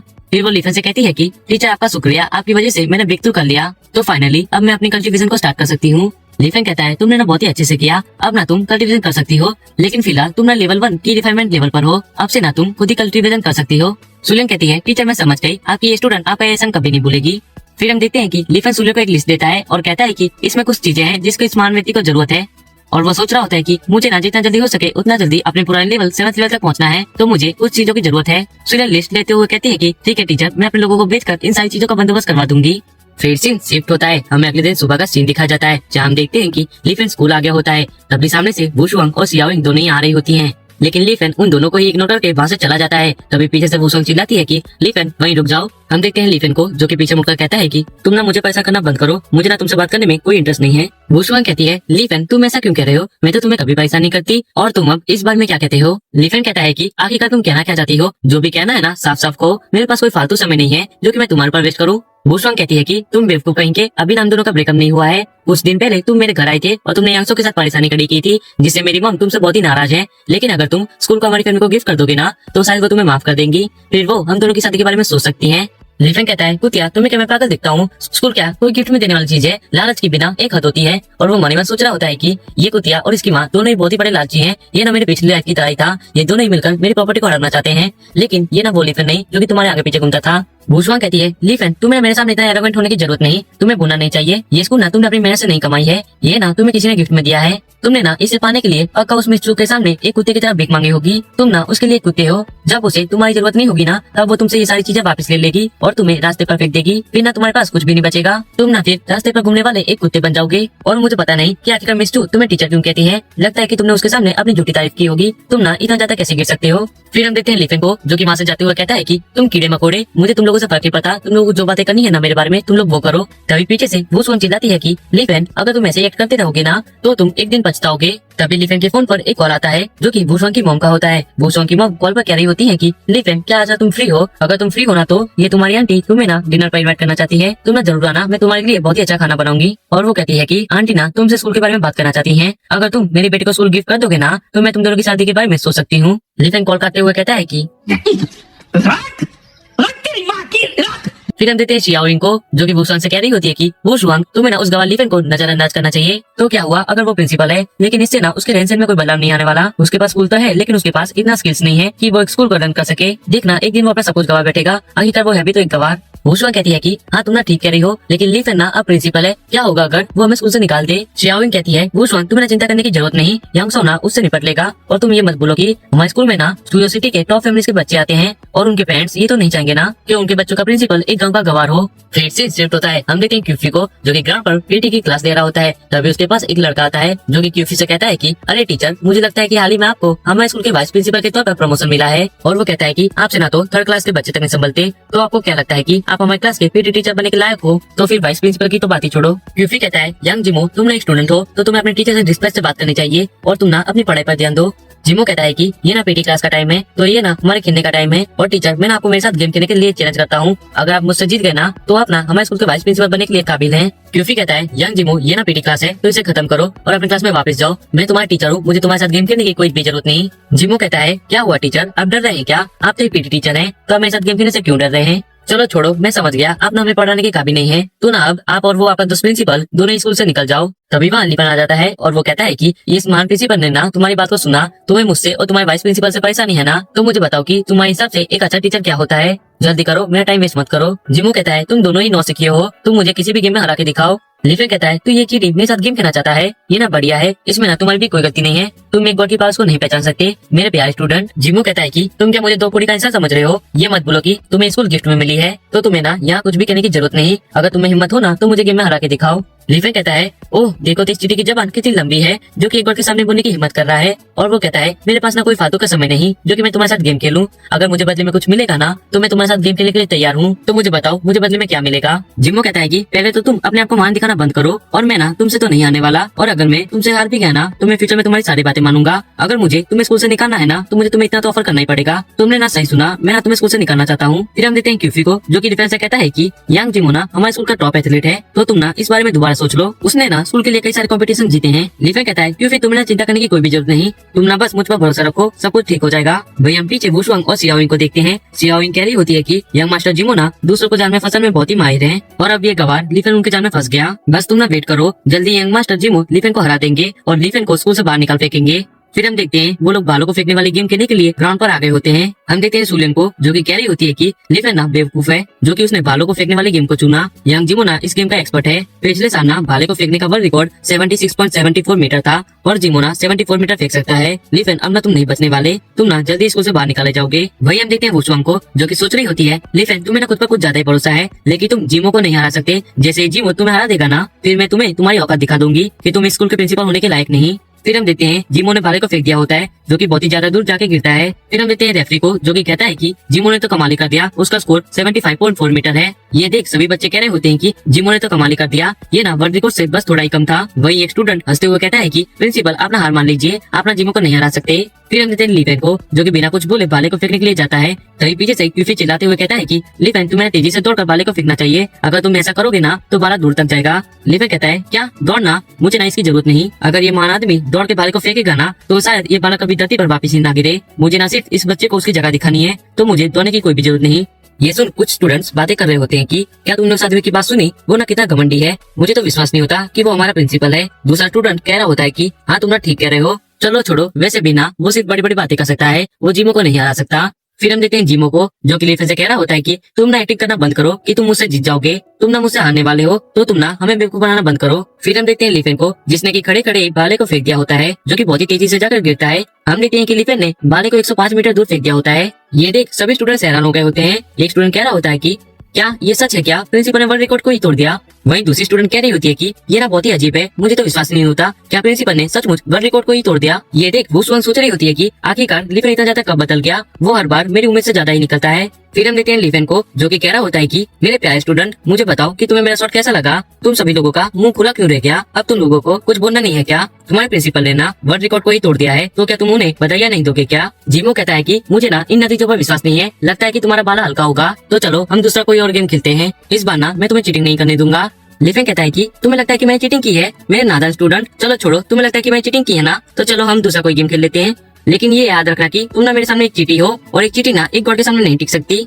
फिर से शिफ्ट होता है, हम देखते हैं जीमो को, जो कि गोले को फेंकते हुए सोच रहा होता है कि मुझे ना इस बेवकूफ प्रिंसिपल को हराने के लिए अपनी असली ताकत को बाहर निकालना पड़ेगा। फिर हम देखते हैं कि जीमो ने गोले को फेंक दिया होता है, जो कि 21 मीटर दूर जाकर गिरता है। ये देख सभी स्टूडेंट्स ताली बजाते हुए कहते हैं कि ये थ्रो ना बहुत ही बढ़िया था। दूसरी तरफ हम देखते हैं शियाविंग को, जो कि कह रही होती है कि वर्ल्ड रिकॉर्ड ना 22.47 मीटर है और जीमो का स्कोर 21 मीटर है, जो कि बहुत ही बढ़िया है। अगर वो ऐसी मैच करेगा ना, तो वो फ्यूचर में कभी वर्ल्ड रिकॉर्ड को तोड़ सकता है। और वो कह रही होती है कि लीफेन, तुमने ना पिछली गेम में चीटिंग की थी, लेकिन तुम इस गेम में चीटिंग नहीं कर सकते, यहाँ ना सिर्फ सच्ची ताकत ही जीत सकती है। फिर हम देखते हैं जीमो को, जो कि लीफेन से कह रहा होता है कि चलिए प्रिंसिपल, अब ना आपकी बारी है। लीफेन कहता है कि इस बार ना मुझे कुछ भारी चीज लाके दो, वरना तुम लोग कहोगे कि मैंने फिर से चीटिंग की है, जल्दी करो, मेरा टाइम वेस्ट मत करो। ये सुन कुछ स्टूडेंट्स बात कर रहे होते हैं कि देखो ये प्रिंसिपल ना फिर से अपनी पढ़ाई करने लगा, पिछली बार तो भाला हल्का था इसलिए वो जीत गए, लेकिन इस बार ना वो नहीं जीत सकते। वही हम दूसरे स्टूडेंट को देखते हैं, जो कि कह रहा होता है कि तुम ना उसे 2 गुना भारी गोला दो, उसी ने कहा था ना कि उसे भारी चीज चाहिए, जब वो हार जाएगा ना तो उसके सबके सामने बेइज्जती होने वाली है। फिर हम देखते हैं कि लीफेन ने गोले को फेंक दिया होता है, जो कि ग्राउंड के बाहर सीधा दीवार पर जाके लगती है,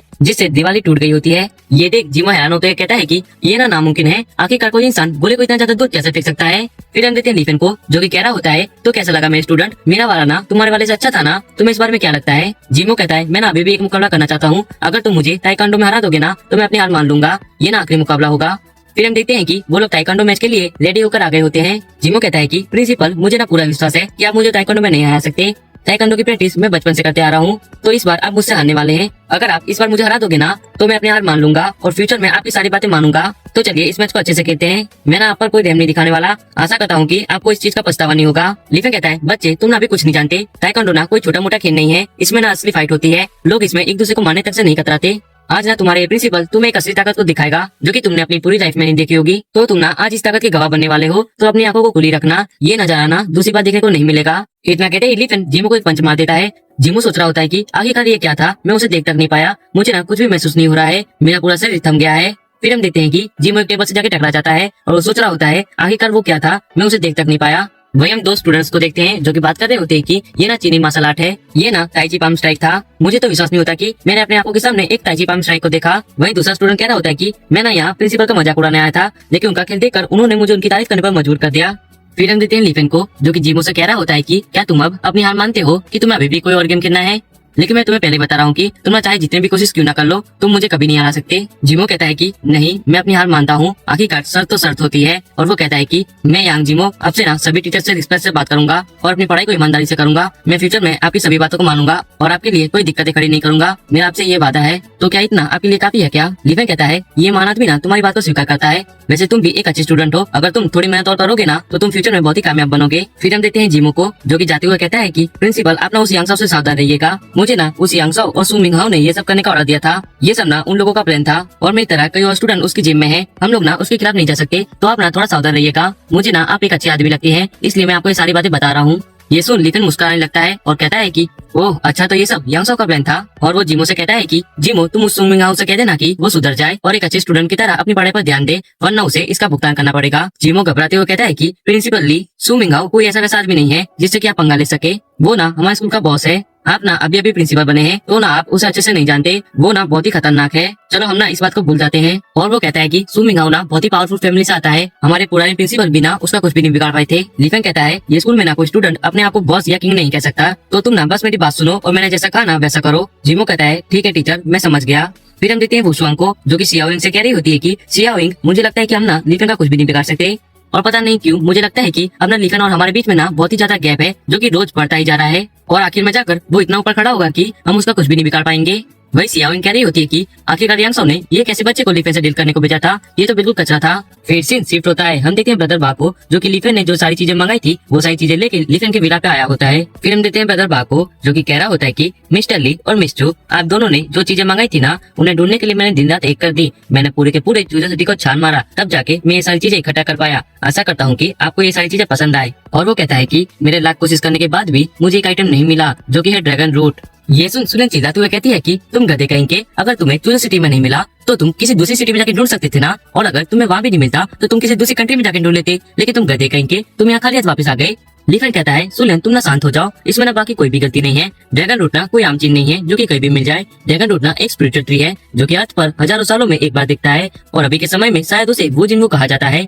तुम जैसे हम लोग ना उसे नहीं ढूंढ सकते, तो तुम लोग इस चीज की चिंता करना छोड़ दो, मैं उसे खुद ही ढूंढ लूंगा। सुलेन कहती है मैंने कभी ड्रैगन रूट के बारे में नहीं सुना, लेकिन मुझे ना ये वो जिन्मू कहीं पर तो सुना हुआ लगता है। तभी उसे कुछ याद आता है और वो लिफेन से कहती है कि टीचर आपको याद है क्या, मैंने आपको ऑक्शन के बारे में बताया था। अगर मुझे सही से याद है तो आज ऑक्शन में वो जिन्मू को भी सेल किया जा रहा है। सुलेन की बात सुन लिफेन सोच रहा होता है कि मैंने जितना सोचा था ना, अब तो उससे भी ज्यादा एक्साइटेड जगह है।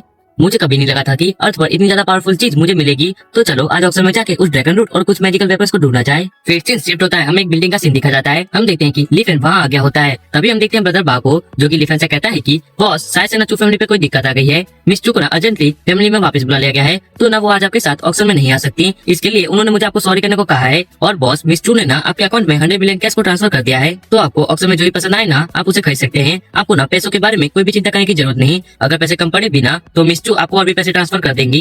लिफेन कहता है ठीक है मैं तुम्हारी बातों को समझ गया, और पता करो कि आखिरकार चू फैमिली पर क्या दिक्कत आई है। सुलेन ना मेरी डिसाइपल है, तो मुझे तो उसकी रक्षा करनी ही पड़ेगी, और अब से ना तुम भी मेरे शरण में हो, तो तुम्हें भी कोई भी परेशानी हो ना तो सीधा आके मुझसे मिलना, तुम ना मुझसे मदद लेने में कभी भी झिझकना मत। और वो सोच रहा होता है कि चू फैमिली ना चूजो सिटी की टॉप फैमिली है, जो कि एक तरह से पूरे के पूरे चूजो सिटी पर राज करती है, और ऐसी फैमिली पे कोई दिक्कत आ गई ये ना कोई छोटी बात नहीं है। तो ऑक्शन के बाद मैं खुद जाके वहाँ चेक करूंगा कि आखिरकार बात क्या है। फिर से शिफ्ट होता है, हम देखते हैं कि लिफेन बिल्डिंग के अंदर आ गया होता है, और वो सोच रहा होता है कि यहाँ ना बहुत ही सारे लोग आए हैं, ऐसे में क्या मुझे वो मैजिकल वेपन्स या ड्रैगन रूट मिलेगा। तभी लिफेन की नजर सामने पड़ती है और वो देखता है कि यांग सो और वो स्वांग किसी से बात कर रहे होते हैं। फिर हम देते हैं यांग सो को, जो कि कह रहा होता है कि मास्टर सोंगजोंग क्या आपको वो लड़का मिला जिसने क्या आपको चट्टान से फेंक दिया था और जिसके कारण आपकी एक टांग टूट गई। मुझे लगता है कि वो लड़का ना आपकी फैमिली बैकग्राउंड के बारे में नहीं जानता होगा। अगर उस लड़के को ना आपके फैमिली बैकग्राउंड के बारे में पता होता ना, तो मैं शर्त लगाता हूँ कि वो लड़का ना आपको हाथ तक लगाने की हिम्मत नहीं करता। सोंगजोंग कहता है कि मैं जितनी भी बार ना उस दिन को याद करता हूँ तो मुझे बहुत ही ज्यादा गुस्सा आता है। अगर वो कमी ना दोबारा मेरे सामने आ गया ना तो मैं उसे पकड़कर बेंटियन रिवर में फेंक दूंगा। मैंने सुना है कि उस रिवर में ना बहुत ही ज्यादा शार्क्स हैं, जो कि उस कमीने को ना नोच नोच कर खा जाएंगी। तभी वुसुआंग की नजर लिफेन के ऊपर पड़ती है और वो यांग सो से कहती है कि यांग सो देखो वो गवाह लिफेन भी यहाँ आ गया। तभी सोंगजोंग भी लिफेन को देख लेता है और वो कहता है कि तू कमीना कहीं का, मैंने ना तुझे पूरे चूजो सिटी में ढूंढा लेकिन तू मुझे कहीं भी नहीं मिला, और देखो आज ना तू खुद ही मेरे सामने आ गया, आज ना तू नहीं बचने वाला। सोंगजोंग की बात सुन यांग सो कहता है मास्टर सोंग क्या वो लिफेन था जिसने क्या आपको चट्टान की ऊपर से फेंक दिया था। और वो सोच रहा होता है कि मास्टर सोंग ना चूजो सिटी के टॉप फैमिली में से आते हैं। मैंने नहीं सोचा था कि मास्टर सोंग को चट्टान से फेंकने वाला लिफेन होगा। तुम गधे, अब ना तुम नहीं बचने वाले, आज ना ये दिन तुम्हारी लाइफ का आखिरी दिन होगा। फिर हम देते हैं सोंगजोंग को, जो कि लिफेन से कहता है कि तुम कमीने, तुम्हारा नाम ही लिफेन है ना, ये देखो तुमने मेरी क्या हालत कर दी है, अब ना तुम्हें इसके लिए रीपे करना होगा, वो भी अपनी जान देकर। आज ना तुम यहाँ से जिंदा वापस नहीं जा सकते। लिफेन कहता है ओह देखो तेरी चीटी अभी भी जिंदा है। और वो सोंगजोंग से कहता है कि तुम ना बेवकूफ हो, अगर तुम मेरे हाथों से बची गए थे ना तो तुम्हें ना फिर किसी बिल में जाके छुप जाना चाहिए था, लेकिन देखो तुम तो मेरे सामने खुद ही आ गए मरने के लिए। हम देखते हैं यांग सो को, जो कि सोंगजोंग से कहता है कि मास्टर सोंग आप ना अभी इसे जाने दीजिए, यहाँ ना ऑक्शन के लिए चूजो सिटी की बहुत सी बड़ी फैमिलीज और इम्पोर्टेंट गेस्ट आए हैं, और ऑक्शन के ओनर ना मिस्टीरियस ओयांग फैमिली है, वो ना इस गरीब लिफेन को संभाल लेंगे और इसे यहाँ से बाहर निकाल फेंकेंगे। सोंगजोंग कहता है यांग सो तुम ना सही कह रहे हो, एक बार बस वो यहाँ से बाहर निकल जाए ना तो मैं अपने आदमियों को कॉल करके उसकी टांगे टुटवा दूंगा। फिर यांग सो लिफेन से कहता है लिफेन तुमने यहाँ से बिलोंग नहीं करते, ये जगह ना सिर्फ बिग शॉट्स के लिए है, यहाँ ना तुम्हारे जैसे गरीबों का कोई भी काम नहीं, तो तुम ना यहाँ से निकल जाओ। लिफेन कहता है तुम गधे कहेंगे, तुमने ना पिछले दिनों से कुछ भी नहीं सीखा, और ये हमारा आदमी ना यहाँ ऐसे नहीं आया, मुझे ना यहाँ किसी ने इन्वाइट किया है। यांग सो कहता है आखिरकार किसने तुम जैसे गरीब को यहाँ इन्वाइट किया है, ये ना कोई नाइट क्लब नहीं, यहाँ ना आवारा लोग और कुत्तों का आना मना है, तो तुम्हें ना यहाँ से चले जाना चाहिए। वुसुआंग कहती है कि यांग सो तुम्हें बेबी पूछने की जरूरत है क्या, वो ना पक्का मिस चू होंगी जिसने कि लिफेन को यहाँ इन्वाइट किया है। मिस चू का ना टेस्ट बहुत ही बेकार है, पता नहीं उन्होंने लिफेन में ऐसा क्या देख लिया, शायद से ना उन्हें गरीब लोग पसंद आते हैं, ये ना कितना घिनौना है, मुझे तो सोचकर ही उल्टी आ रही है। और वो सोच रही होती है कि लिफेन तुमने मुझे ऐसा करने पर मजबूर किया है, अगर तुम स्कूल को मुझे गिफ्ट कर देते ना तो अभी तुम्हारी इतनी बेइज्जती नहीं हो रही होती, और शायद से हम दोनों की शादी भी फिक्स हो गई होती, लेकिन तुमने मुझे छोड़कर उस मिस चू को चुनाना, तो अब मुझे यांग सो के दिल में अपने लिए जगह बनाने के लिए तुम्हारी बेइज्जती तो करनी पड़ेगी। फिर हम देखते हैं सोंगजोंग को, जो कि चिल्लाते हुए कहता है कि मैनेजर सू, आखिरकार आप ये कैसे लोगों को अंदर आने देते हैं, ये ना हमें परेशान कर रहा है, तो आप जल्दी कीजिए और इसे यहाँ से बाहर निकाल फेंकिए। यांगसो कहता है मैनेजर सू, मास्टर सोंग ना सही कह रहे हैं, अगर इस आवारा ने किसी बिग शॉट को ऑफेंड कर दिया ना, तो क्या आप इसकी जिम्मेदारी लेंगे क्या? फिर हम देखते हैं कि मैनेजर सू ने कुछ लोगों को बुला लिया होता है जिन्होंने लिफेन को चारों तरफ से घेर लिया होता है। मैनेजर सू लिफेन से कहते हैं कि तुम्हें पता भी है कि ये जगह कौन सी है, तुम ना यहाँ से जल्दी से निकल जाओ और हमारे लिए कोई दिक्कतें खड़ी मत करो। अगर तुमने मेरी बात नहीं मानी ना, तो तुम्हारे साथ जो होगा ना उसके लिए तुम मुझे ब्लेम मत करना। लिफेन सोच रहा होता है कि मानना पड़ेगा ओयांग फैमिली की सिक्योरिटी को, ये तो बहुत ही बढ़िया है। उन्होंने सिक्योरिटी के लिए 4 अनलिस्टेड रिलम के लोगों को रखा है और इन चीटियों की शक्ल तो देखो, ये कितने डरावने हैं। लिफेन मैनेजर उससे कहता है कि मैं ना यहाँ कोई दिक्कतें खड़ी करने नहीं आया हूँ, मुझे ना यहाँ इन्वाइट किया गया है। अगर आपको मुझ पर भरोसा ना होना तो अपना फ्रंट डेस्क पर जाके वहाँ पर पूछ लीजिए, फिर आपको पता चल जाएगा कि मैं ना यहाँ इन्वाइटेड हूँ। मैनेजर कहता है कि मुझे ना चेक करने की कोई भी जरूरत नहीं, मास्टर सोंगजोंग ने बताया ना कि तुम एक आवारा हो, तो तुम ना यहाँ से निकल जाओ। और वो कहता है कि तुम्हारे पेरेंट्स ने तुम्हें नहीं सिखाया कि कहीं पर भी बिना बुलाए नहीं जाना चाहिए, और तुम कह रहे हो कि तुम जैसे आवारा को यहाँ आने का इन्वाइट मिला था, इस चीज की तो तुम सबने देखो। अब ना जल्दी करो बेवकूफ और यहाँ से निकल जाओ। हम देखते हैं कि लिफेन ने मैनेजर को थप्पड़ मार दिया होता है और वो कहता है कि तुम्हें ना किसी के पेरेंट्स का अपमान नहीं करना चाहिए, और खास करके मेरे पेरेंट्स का, और तुम तो यहाँ के मैनेजर हो ना, तो तुम अपने गेस्ट से इस तरह से बात करते हो। जल्दी करो और मुझसे माफी मांगो, वरना आज तुम नहीं बचने वाले।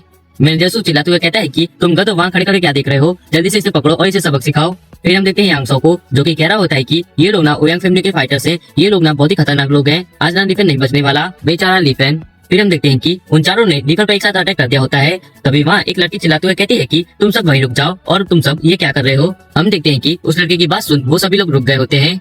फिर हम देखते हैं मैनेजर सू को, जो कि कह रहा होता है कि मिस ओयांग, ये आवारा ना हमारे ऑक्शन हॉल में आके परेशानी खड़ी कर रहा है, और देखिए इसने मुझे थप्पड़ तक मार दिया है, तो मैं तो बस इसको सबक सिखा रहा था। और वो कहता है कि मिस ओयांग, देखिए मेरा चेहरा तक सूज गया है, आप ना बस 1 सेकंड वेट कीजिए, मैं ना अभी इस आवारा को यहाँ से बाहर फेंकवा देता हूँ। लेकिन हम देखते हैं कि मिस ओयांग ने भी मैनेजर सू को थप्पड़ मार दिया होता है, और वो कहती है कि तुम्हारी इतनी हिम्मत, वो ना हमारे गेस्ट हैं और तुम उन्हें ही यहाँ से निकाल रहे हो। आखिरकार तुम किस तरह के मैनेजर हो, क्या तुम हमारे सभी गेस्ट के साथ इसी तरह से पेश आते हो? फिर हम देखते हैं मिस ओयांग को, जो कि लिफेन से कहती है कि मिस्टर ली, जब उस दिन आपने मेरी जान बचाई थी ना, तब से मैंने न जाने आपको कहाँ कहीं ढूंढा, और मुझे तो उम्मीद भी नहीं थी कि मैं आपसे फिर कभी मिल भी पाऊंगी, लेकिन शायद गॉड ने मेरी इच्छा सुन ली और उन्होंने आपको मेरे सामने यहाँ भेज दिया। फिर हम देखते हैं सोंगजोंग को, जो कि मिस ओयांग से कह रहा होता है कि ओयांग पाई, तुम ना ओयांग फैमिली की बस साइड ब्रांच से हो, तो तुम्हारी हिम्मत कैसी हुई कि तुम मेरी सोंग फैमिली के खिलाफ जाओ।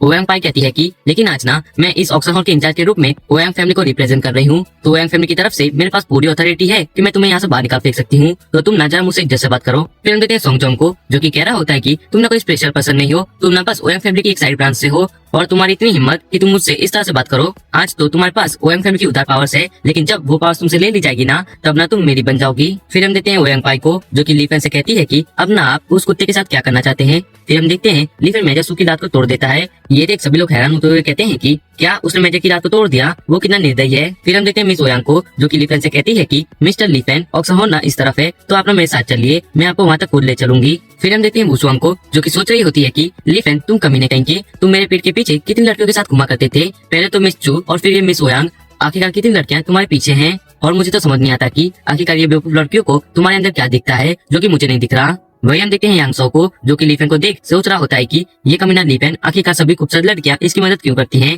पहले तो मिस चू और फिर ये मिस ओयांग, ये दोनों ही वुसुआंग से कई ज्यादा सुंदर हैं। लिफेन, मुझे ना तुम पर बहुत ही ज्यादा गुस्सा आ रहा है। तभी वहाँ एक और नई बंदी की एंट्री होती है, जिसे देख यांगसो कहता है कि अरे ये तो चू सुफेंग है, अब ना लिफेन नहीं बचने वाला। फिर हम देखते हैं चू सुफेंग को, जो कि कह रहा होता है कि ओए लड़के, लगता है कि तू उस लड़की के साथ बहुत ही ज्यादा कंफर्टेबल है। अरे तूने सुना नहीं क्या, मैं ना तुझसे ही बात कर रहा हूँ, अबे गधे इस तरफ देख।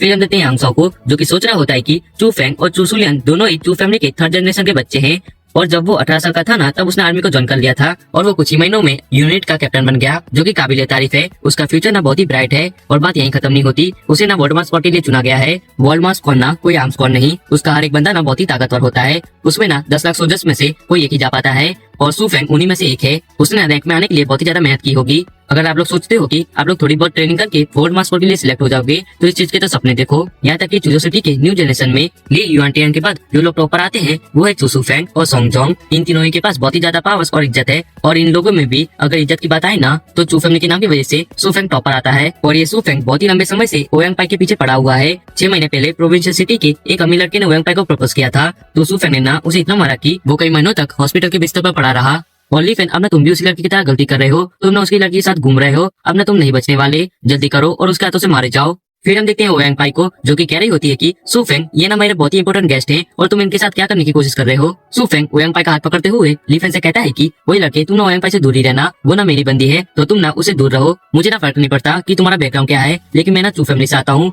तो तुम ना मेरा कुछ भी नहीं बिगाड़ सकते। ये पूरी की पूरी सिटी मेरी चू फैमिली के हाथों के नीचे काम करती है। मैं चाहूँ ना तो तुम्हें अभी के अभी खत्म कर सकता हूँ। मैं तुम्हें आखिरी मौका देता हूँ, तुम ना ये सिटी छोड़कर भाग जाओ, वरना मैं तुम्हारी सारी हड्डियां तोड़ दूंगा। वहीं पीछे खड़े लोगों में से एक बंदा कह रहा होता है कि ये लड़का ना बहुत ही ज्यादा घमंडी है, इसने ना पहले मेजसू की लात को तोड़ दिया और अब ये एक सोल्जर से पंगा ले रहा है। अब ना ये नहीं बचने वाला, अब ना इसका अंत निश्चित है। फिर हम देखते हैं यांगसो को, जो कि सोच रहा होता है अगर अब ना यहाँ मिस चू भी आ जाए ना, तो वो भी लिफेन की मदद नहीं कर सकती, क्योंकि मिस चू अपने भाई के खिलाफ जाकर किसी दूसरे इंसान को प्रोटेक्ट क्यों नहीं करेंगी। आज ना लिफेन तुम मरने वाले हो। फिर हम देते हैं ओयांग पाई को, जो कि कह रही होती है सुफेंग, यहाँ ना मेरे लिए और परेशान खड़ी करना बंद करो, वो ना मेरे इंपॉर्टेंट गेस्ट है, तो तुम उन्हें धमकाना बंद करो। और वो सोच रही होती है कि हालांकि मैं जानती हूँ कि मिस्टर लीफेन फाइट में अच्छे हैं, लेकिन क्या वो सुफेंग को हरा पाएंगे। सुफेंग एक सोल्जर है और वो वॉलमार्ट स्क्वाड का मेंबर भी है। इतना सोच वो लिफेन से कहती है कि मिस्टर लिफेन, आपको वेट कराने के लिए मुझे माफ करना, ऑक्सर होना इस तरफ है, तो आप सीधा मेरे साथ वहाँ चलिए, आपको इस पागल पर ध्यान देने की बिल्कुल भी जरूरत नहीं। फिर हम देते हैं लिफेन को, जो कि सुफेंग से कहता है कि अच्छा, तो तुम चू फैमिली के बच्चे हो, तो तुम्हारी इतनी हिम्मत कैसे हुई कि तुम अपने एल्डर से इस तरह से बात करो। तुम ना अपने एल्डर का अपमान कर रहे हो, तो ना जल्दी करो और मुझसे माफी मांगो। सुफेंग कहता है क्या तुम ये क्या बकवास कर रहे हो, क्या तुम मेरे हाथों से मरना चाहते हो क्या। लिफेन कहता है मुझे फर्क नहीं पड़ता कि तुम चू फैमिली से हो, लेकिन तुम मुझसे इस तरह से बात नहीं कर सकते। तुझ चीटी कहीं के अपनी औकात में रहकर बात किया करो, तुम ना मुझे परेशान कर रहे हो। ये सुन सुफेंग को बहुत ही ज्यादा गुस्सा आ जाता है और वो लिफेन पर अटैक कर देता है, लेकिन हम देखते हैं कि लिफेन ने उसके अटैक को रोक लिया होता है। तभी हमें एक लड़की की चिल्लाने की आवाज आती है, जो कि कह रही होती है कि सुफेंग, ये तुम क्या करने की कोशिश कर रहे हो। हम देखते हैं कि वो लड़की सुलेन होती है और वो कहती है कि वो ना मेरे टीचर हैं, तुम्हारी हिम्मत कैसी हुई उन्हें अपमानित करने की, जल्दी करो और उनसे माफी मांगो। सुफेंग कहता है सुलेन, तुम यहाँ क्या कर रही हो। सुलेन चिल्लाते हुए कहती है कि अगर मैं आज यहाँ समय पर नहीं आती ना, तो तुम मर चुके होते, तुम्हें पता भी नहीं कि आखिरकार तुमने कितनी बड़ी गलती की है। फिर हम देते हैं सुलेन को, जो कि लिफेन के सामने झुकते हुए कहती है कि टीचर, ये ना मेरा कजन है, वो ना मेरे छोटे भाई जैसा है, उसे ना बहुत ही जल्दी गुस्सा आ जाता है, तो ना आप उसे इस बार जाने दीजिए, मैं ना उसकी तरफ से आपसे माफी मांगती हूँ, प्लीज आप उसे माफ कर दीजिए। लिफेन कहता है अगर तुम माफी मांगती हो ना, तो मैं इसे जाने देता हूँ, लेकिन अगर इसने दोबारा इस तरह से मुझसे बात की ना, तो एक और इसकी सोल को खुद ही बाहर निकाल लेगा। ये सुन सुफेंग कहता है तुम ना बकवास करना बंद करो, वरना मैं तुम्हें यही मार डालूंगा। फिर हम देखते हैं कि सुलेन ने सुफेंग को थप्पड़ मार दिया होता है और वो कहती है कि सुफेंग, तुम ना अभी मेरी टीचर से माफी मांगो, वरना मैं तुम्हें कभी माफ नहीं करूंगी। और वो कहती है कि ग्रैंडपा तक मेरे टीचर से मिलते वक्त उनसे रिस्पेक्ट से बात करते हैं, तो तुम कौन होते हो जो कि उनका अपमान करे। मेरे टीचर वो इंसान है जिनका अपमान करने के तुम लायक नहीं हो। मेरी ये बात को अपने छोटे से दिमाग में डाल लो। सुफेंग कहता है कि लेकिन मैं तो आपका कजन हूँ ना, तो मैं इससे माफी क्यों ही मांगू। हम देखते हैं कि सुलेन ने सुफेंग को एक और थप्पड़ मार दिया होता है और वो चिल्लाते हुए कहती है कि मैंने कहा ना कि मेरे टीचर से माफी मांगो। फिर हम देखते हैं सुफेंग को, जो कि लिफेन के पास जाके कहता है कि साले कमीने, मेरी बात को ध्यान से सुन, आज का ये थप्पड़ मैं नहीं बोलने वाला, और तू ना मेरी लड़की ओयांग पाई से दूर रहना।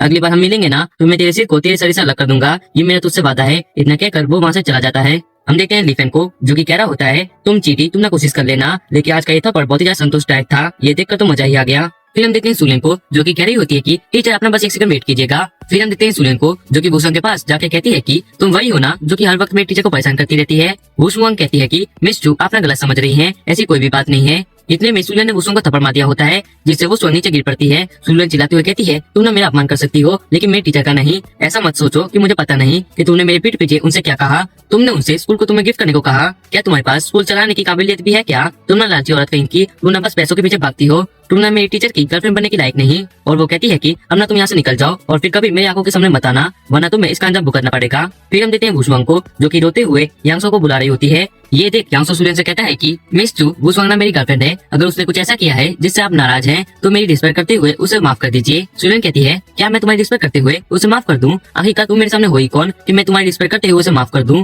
और अब ना जल्दी करो और अपनी गर्लफ्रेंड को लेकर यहाँ से दफा हो जाओ। यांगसो कहता है लेकिन मिस चू, मेरे डैड ना। इतने में ही सुलेन यांगसो की बात को काटते हुए कहती है कि तुमने सुना नहीं क्या, मैंने क्या कहा। मैंने कहा ना कि यहाँ से दफा हो जाओ, तुम्हें एक बार में समझ नहीं आता क्या। फिर हम देखते हैं कि यांगसो और वुशुआंग वहाँ से जा रहे होते हैं। फिर हम देखते हैं सुलेन को, जो कि ओयांग पाई से कह रही होती है कि सिस्टर ओयांग, मुझे माफ करना, मैंने आपके गेस्ट को यहाँ से भगा दिया। ओयांग पाई कहती है कि तुम्हें माफी मांगने की कोई भी जरूरत नहीं, इस तरह के लोग यहाँ ना ही होना वही बढ़िया है, और तुमने ना उन्हें यहाँ से निकाल कर अच्छा ही किया। अगर तुम उन्हें नहीं निकालती ना, तो मैं खुद उन्हें यहाँ से निकाल फेंकती। फिर हम देखते हैं वो तीनों एक साथ ऑक्सन हॉल की तरफ चले जाते हैं। फिर से शिफ्ट होता है, हमें ऑक्सन हॉल का सीन दिखाया जाता है। हम देखते हैं होस्ट को, जो कि कह रहा होता है कि सभी लोग मेरी बात को ध्यान से सुनिएगा। आपको स्क्रीन के ऊपर जो आइटम दिख रहा है ना, उस आइटम के बारे में कोई भी कंफर्मेशन नहीं है कि वो रियल है या फेक। तो अगर आप लोगों को इसे खरीदना है ना, तो आप लोग खरीद सकते हैं। होस्ट की बात को सुन एक बंदा कह रहा होता है कि क्या ये हमारे साथ मजाक कर रहे हैं क्या। वहीं दूसरा बंदा कह रहा होता है कि अगर हमें पता ही नहीं कि ये आइटम रियल है या फेक तो हम इसे भला क्यों ही खरीदेंगे। वहीं हम देखते हैं लिफेन को, जो कि सोच रहा होता है कि इस आइटम में से ना मुझे फोनेस की पावर्स का ऑरा महसूस हो रहा है। आखिरकार इस जैसी आइटम अर्थ पर क्या कर रही है। फिर हम देखते हैं होस्ट को, जो कि कहता है कि इस आइटम की स्टार्टिंग प्राइस ना 1 मिलियन है, तो क्या कोई इसे खरीदना चाहेगा। फिर हम देखते हैं लिफेन को, जो कि सोच रहा होता है कि इस आइटम में ना फोनेस की पावर्स कैद है और शायद से वो हमें चूजो डिवाइन स्टोन को एक्टिव कर सकती है। फिर हम देखते हैं वहाँ बैठे कुछ लोगों में से एक बंदा कह रहा होता है कि इन लोगों को खुद भी पता नहीं कि ये जो आइटम ऑक्शन में लाए हैं वो रियल है भी या नहीं, तो वो इस ऑक्शन में भला क्यों ही लाए। वहीं दूसरा बंदा कहता है, क्या 1 मिलियन अगर तुम इसे मुफ्त में भी दोगे ना तो भी मैं इसे लेना नहीं चाहूंगा। तुम ना पागल हो, आजकल कोई भला ऐसी चीज पर 1 मिलियन क्यों ही वेस्ट करेगा जिसके बारे में पता भी नहीं कि वो रियल है भी या नहीं। फिर हम देखते हैं कि एक बंदा सॉन्गजोंग के कानों में कह रहा होता है कि मास्टर सॉन्ग, मैं ना यहाँ इस वाले आइटम के लिए आया हूँ, अगर आप इस वाले आइटम को मेरे लिए खरीदेंगे ना तो ना मैं आपके लिए लिफेन को मार डालूंगा। सॉन्गजोंग कहता है कि ठीक है, मैं तुम्हारी बातों को समझ गया।